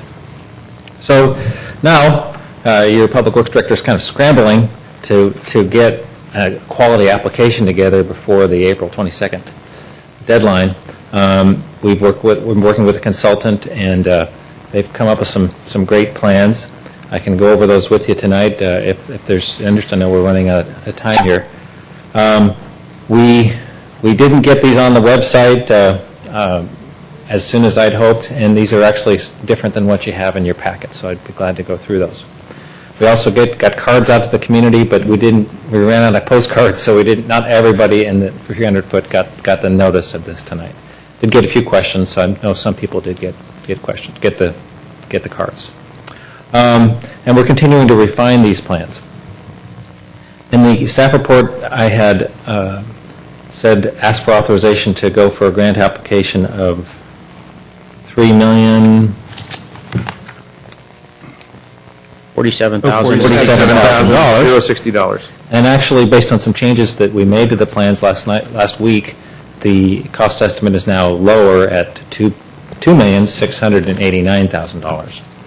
So, and it may change again as we refine these plans before April 22nd. So I would, the resolution I would say, I would ask that it be not to exceed $3 million. A round number like that would be easier to work with. In the fiscal impact section, one thing I didn't put in here that I thought of after writing the report is the positive fiscal impact that would come from having $3 million, more or less, invested in the east side of San Carlos. That you would see an increase in property values, and that would benefit the general fund for those properties that are outside the redevelopment agency and the redevelopment agency for those properties that are inside the redevelopment agency. I don't know, I don't have any models that can tell me what that is, but it would certainly be positive.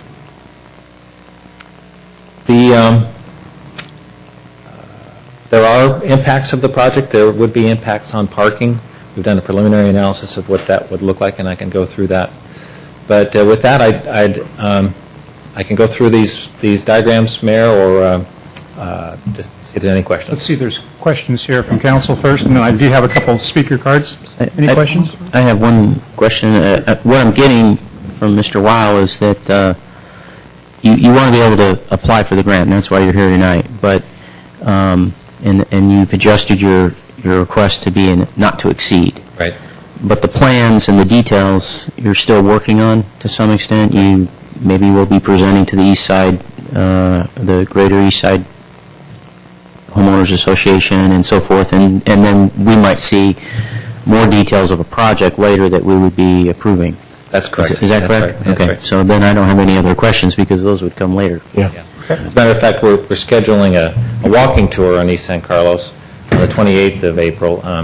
It's kind of by invitation only because we're trying to get a certain cross-section of people to participate in a pedestrian safety assessment over there.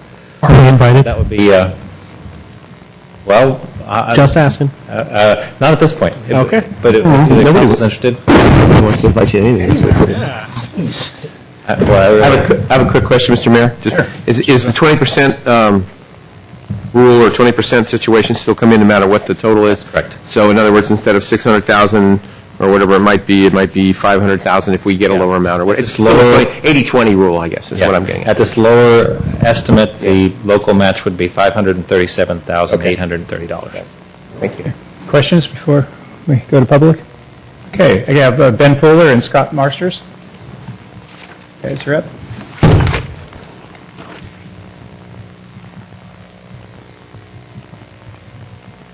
Hello, Council. Great to see you guys talking about something else other than the Transit Village tonight. I really appreciated the debate you just held. I think it was really important on both sides, so thank you for that. Today, unlike the normal situation where we're here talking about kind of our one issue that really affects us, we were approached by Robert and Al regarding the need for a letter to support this particular grant proposal. And just a little background, and before I joined the gym, and I used to walk down Old County Road almost every night to the video store, and it was sort of like the walk of shame. All the things that Robert's pointed out and that you see on the road, they're kind of a vestige of the 17-year history from the time when the berm was created, and sort of Greater East San Carlos was essentially forgotten in terms of development, not necessarily to the fault of anyone, but just because Parviz, who was extraordinarily effective at getting grants for other things, like the building of the berm, wasn't actually successful at getting the grant to rebuild Old County Road. We all know that it's been left in this sort of disheveled condition since then. So we've put together a preliminary letter around this issue, and we've outlined kind of three major points: historical, physical, and safety-related issues. We haven't gotten into the blame game. Everyone loves that game, but this is not the place for it. So what we're really doing is we're focusing on kind of the insight of the Association of Bay Area Governments, kind of lauding them for having this grant available, and then we're talking about what we feel the needs for it. Now, I'm going to point out one specific part that I think is particularly relevant that I haven't heard mentioned yet today, which is, in hindsight, it's easy to criticize decisions that were made in the past, but instead of complaining, Greater East San Carlos is trying to look forward. With an influx of new homeowners who take pride in their community, we want to be part of the solution for our city. And we're currently suffering from massive economic problems. So we believe that connecting us to transit and commerce might be central to this solution in order to bring more revenue for the city in terms of tax revenues, create more walkable communities, and enhance property values, as Robert suggested, all these kinds of things. So, and then I want to sort of close with one point. We're always talking about the Transit Village and having this 54-foot building thing kind of looming over us, you know, on Old County Road and all these things. And we're concerned about that. But with that said, we've always wanted some sort of extrinsic mitigation from the folks who are building that because we felt like we're enduring all the impacts. And so I want to say that as much as we support this, we don't really see it as a quid pro quo in the sense that we still resist the building being 54 feet. But with that said, we do want to support this wholeheartedly. We're not going to bring in the Transit Village. We're just going to really come behind this application. So we appreciate the council for hearing us out. Thank you very much. Thank you. Scott Marsters?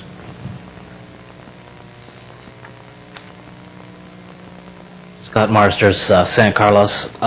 First thing I want to say is thank you for considering making improvements to Old County and East San Carlos Avenue. I do have several concerns, and I haven't talked to Robert about these, but I'll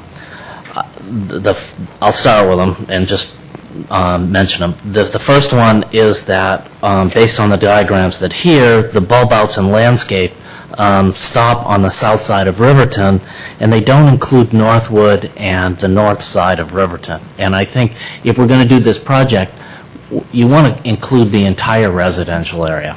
And the same issue exists on the south side of the project, where the bulb outs and landscaping stop on the north side of Montgomery, and it doesn't include the south side of Montgomery, Cherry Street, or Hall Street. And this is the same sort of issue that happened with the berm. The landscaping stops short of Cherry, okay? So, and Hall Street has no landscaping. So essentially what you're doing is you're sort of defining the area over there in a much smaller term instead of actually extending it throughout the entire residential area. Another concern that I have is when you shrink the kiss and ride area, is the space left over for shuttles or for cars? Because as you do that change around that kiss and ride area, it's shared by both the shuttles and the cars, and you're going to end up having to exclude one or the other. Okay, so just another concern. Another thing I noticed is that you actually have bulb outs all the way down at the commercial street, okay, but you don't have them in some of the residential areas, and I'm not sure that the bulb outs are actually conducive to the businesses down there and would actually be much better in the residential area. So maybe we could actually move some of those bulb outs that are in the commercial area up to where the residential area is. My other concern was the undergrounding of the utilities from Cherry Street to Riverton. Yeah, and what about Hall Street, and what about Northwood? And the last thing I want to say, is there a light at the corner of Industrial and East San Carlos? So if you're making that a bike path and you actually come to the end of East San Carlos, is there a light that allows people to get across East San Carlos Avenue to the other side of Industrial? And just one last thing, sorry, is really the businesses, okay? And this needs to be done in such a way that we don't harm the businesses that are along Old County Road or in that first, right around the corner from each of these streets. Thank you. Great, thank you. Anybody else? Okay. Okay. Thoughts? First of all, I'm going to commend Mr. Wiley. You've done a fantastic job with this proposed grant application, and I saw you nodding your head, so I know you're going to work pretty heavily with the East Side community to make sure that we flush out all of the issues and make sure it works best for the businesses and the homeowners and the city. So I know that's going to happen. So I don't really have much to say, but I'm going to support this. Yeah, just a request, Mr. Mayor. I think there's interest, at least from me, and I'm looking at Mr. Klein, that would like to do a walking tour and really get a look at this. I'm also just looking obliquely at Mr. Rubens, trying to figure out, probably only two of us at a time or something, but if there was a point that we could do a walk with the proposal, I'd like to do that and really get a good feel of what you want to do. Mr. Mayor, I'll move adoption of resolution number 2010- It's 31. Resolution of the City Council of the City of San Carlos for a grant application not to exceed the amount of $3 million to the Metropolitan Transportation Commission's Transportation for Livable Communities program for the East Side Community/Transit Connectivity Project. Second. Mr. Grocott, discussion? Just a clarification from the public comment that we got. It was mentioned about, the attention being given to the east side and with this project and other kinds of things. And I think what was being said is at one of the neighborhood meetings that they had where, is it Legacy Partners, the developer? The question was asked, what benefit is it to, especially that community, the east side of this project, the Transit Village? And Legacy said, well, you're getting more attention than you would have gotten otherwise, and they alluded to this grant. And I think what was being said there is they were taking credit where credit was not due, and I would agree. And I just wanted to clarify that and point that out. And the second thing is with Scott had a lot of points about different details, and I did notice Robert dutifully writing those down. What we're doing here is we're just giving approval for a grant application, and we will look at those details later. So. Yeah, and I completely agree with Mr. Grocott. I was at that meeting as well, and there was credit taken for something that has nothing to do with another development. So, Mr. Weil and our city staff. It has nothing to do with Legacy Partners. Thanks for bringing that up. It's your point. I'm ready to vote. Call the question? I ready to Motion and a second? Yep. There. Councilmember Ahmad? Yes. Councilmember Grisilli? Yes. Councilmember Grocott? Yes. Councilmember Klein? Yes. Mayor Royce? Yes. One more item. We have on the consent calendar one item. Mr. Grocott, want to lead us through 6E, which is amending San Carlos Municipal Code regulation on collective cultivation, distribution of medical marijuana. And the person I would like to ask the question about on that is not here, so Can Mr. Weiss take care of that, or what's your question? The reason I pulled it is because since the time that we introduced this ordinance, I've read a couple of articles. I read a article, and then that led me to do some research online. And it seems that having these distribution centers or allowing for them, there have been cases where it causes an increase in crime and crime activity, and that was my concern, and I wanted to ask the chief about that. Now, I can imagine what the answer might be, but I would like to hear from him what those answers would be. Okay. Would anyone on staff like to take a stab at that? Well, I mean, the chief has been very involved in bringing this forward to the council, and so he feels as though having these rules and regulations in place is a help to him and to the city in terms of regulating the activity. beyond that, I mean, the chief is certainly open to talk with Councilmember Grocott at any time about his specific feelings regarding the intricacies of the ordinance. But I can say that he's been working with the city attorney. As a matter of fact, it was the police chief that has been asking us to bring this forward now for several months. And through the chair. So my concerns are not about the intricacies of the ordinance. My concerns are more about, a global thing. What does it cause to have happen? What kind of environment does it create or appear to create? It's not really that it creates it, but it may appear to create it. And that was the, and again, my concerns are not, it's not anything on a personal level or anything like that, or any knowledge directly, but it's just from, like I said, after we took this action, I think it was about a week later, an article came out in the paper. I read the article, and it alluded to some other areas that, you could do. There was enough information there that I could Google some things and look at some things, and so that's what raised my antenna on this. Well, I mean, without specifically knowing what your concerns are, again, I'm sorry, I did not bring those tonight. What I said was intricacies, not intimacies. It was intricacies of the ordinance. And I don't know what I said.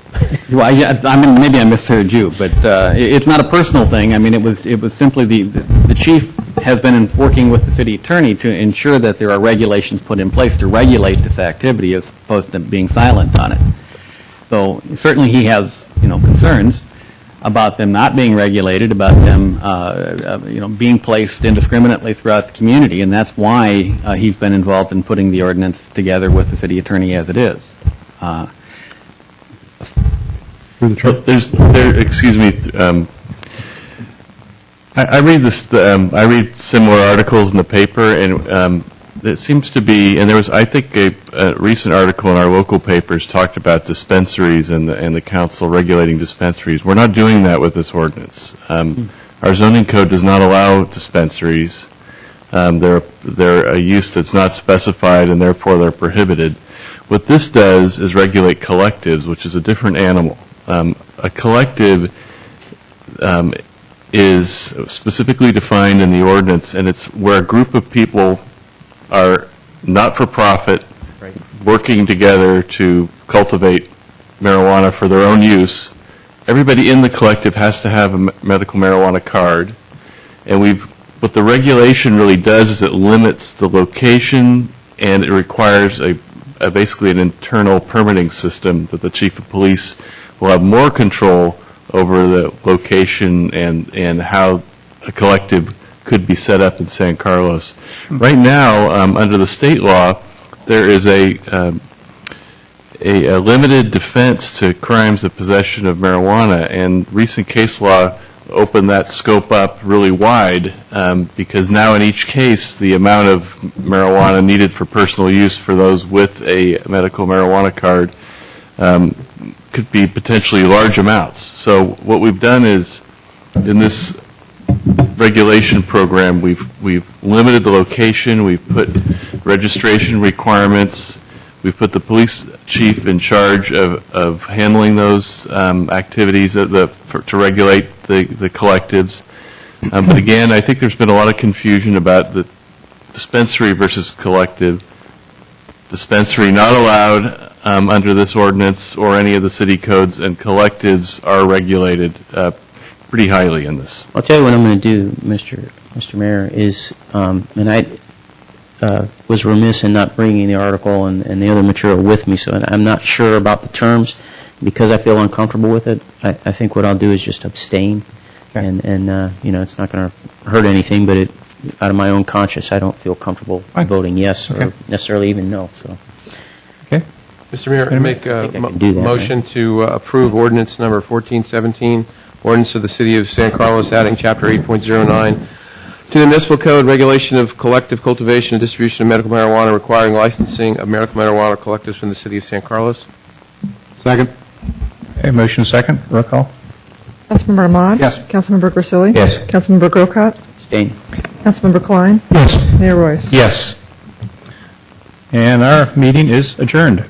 Closed session. Going closed session. You have a continued closed session, and you might want to extend the meeting Meeting's to... undone. You might want to extend the meeting to allow for your closed session time.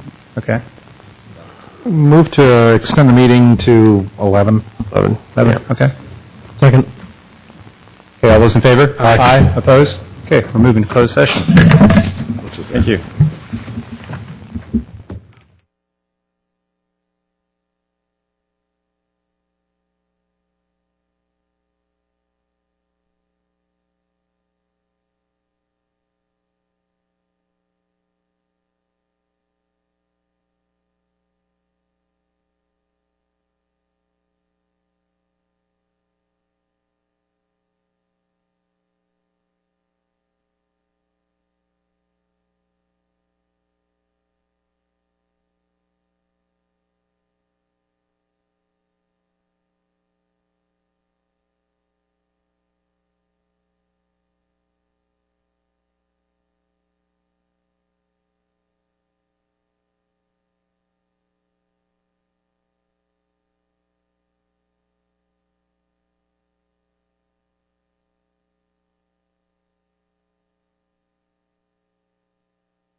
See Jack run, run, run. See Jack throw, throw, throw. See Jack jump, jump, jump. See Jack take steroids, steroids, steroids. In case you didn't know, See Jack get liver damage. steroids don't make great athletes. See Jack have a stroke, stroke. They destroy them. See Jack stunt his bone growth. Talk to your kids about steroids. See Jack have a heart attack. Need help? Heart attack. Get help. Heart attack. Visit drugfree.org. This message brought to you by the Partnership for a Drug-Free America and Major League Baseball Charities.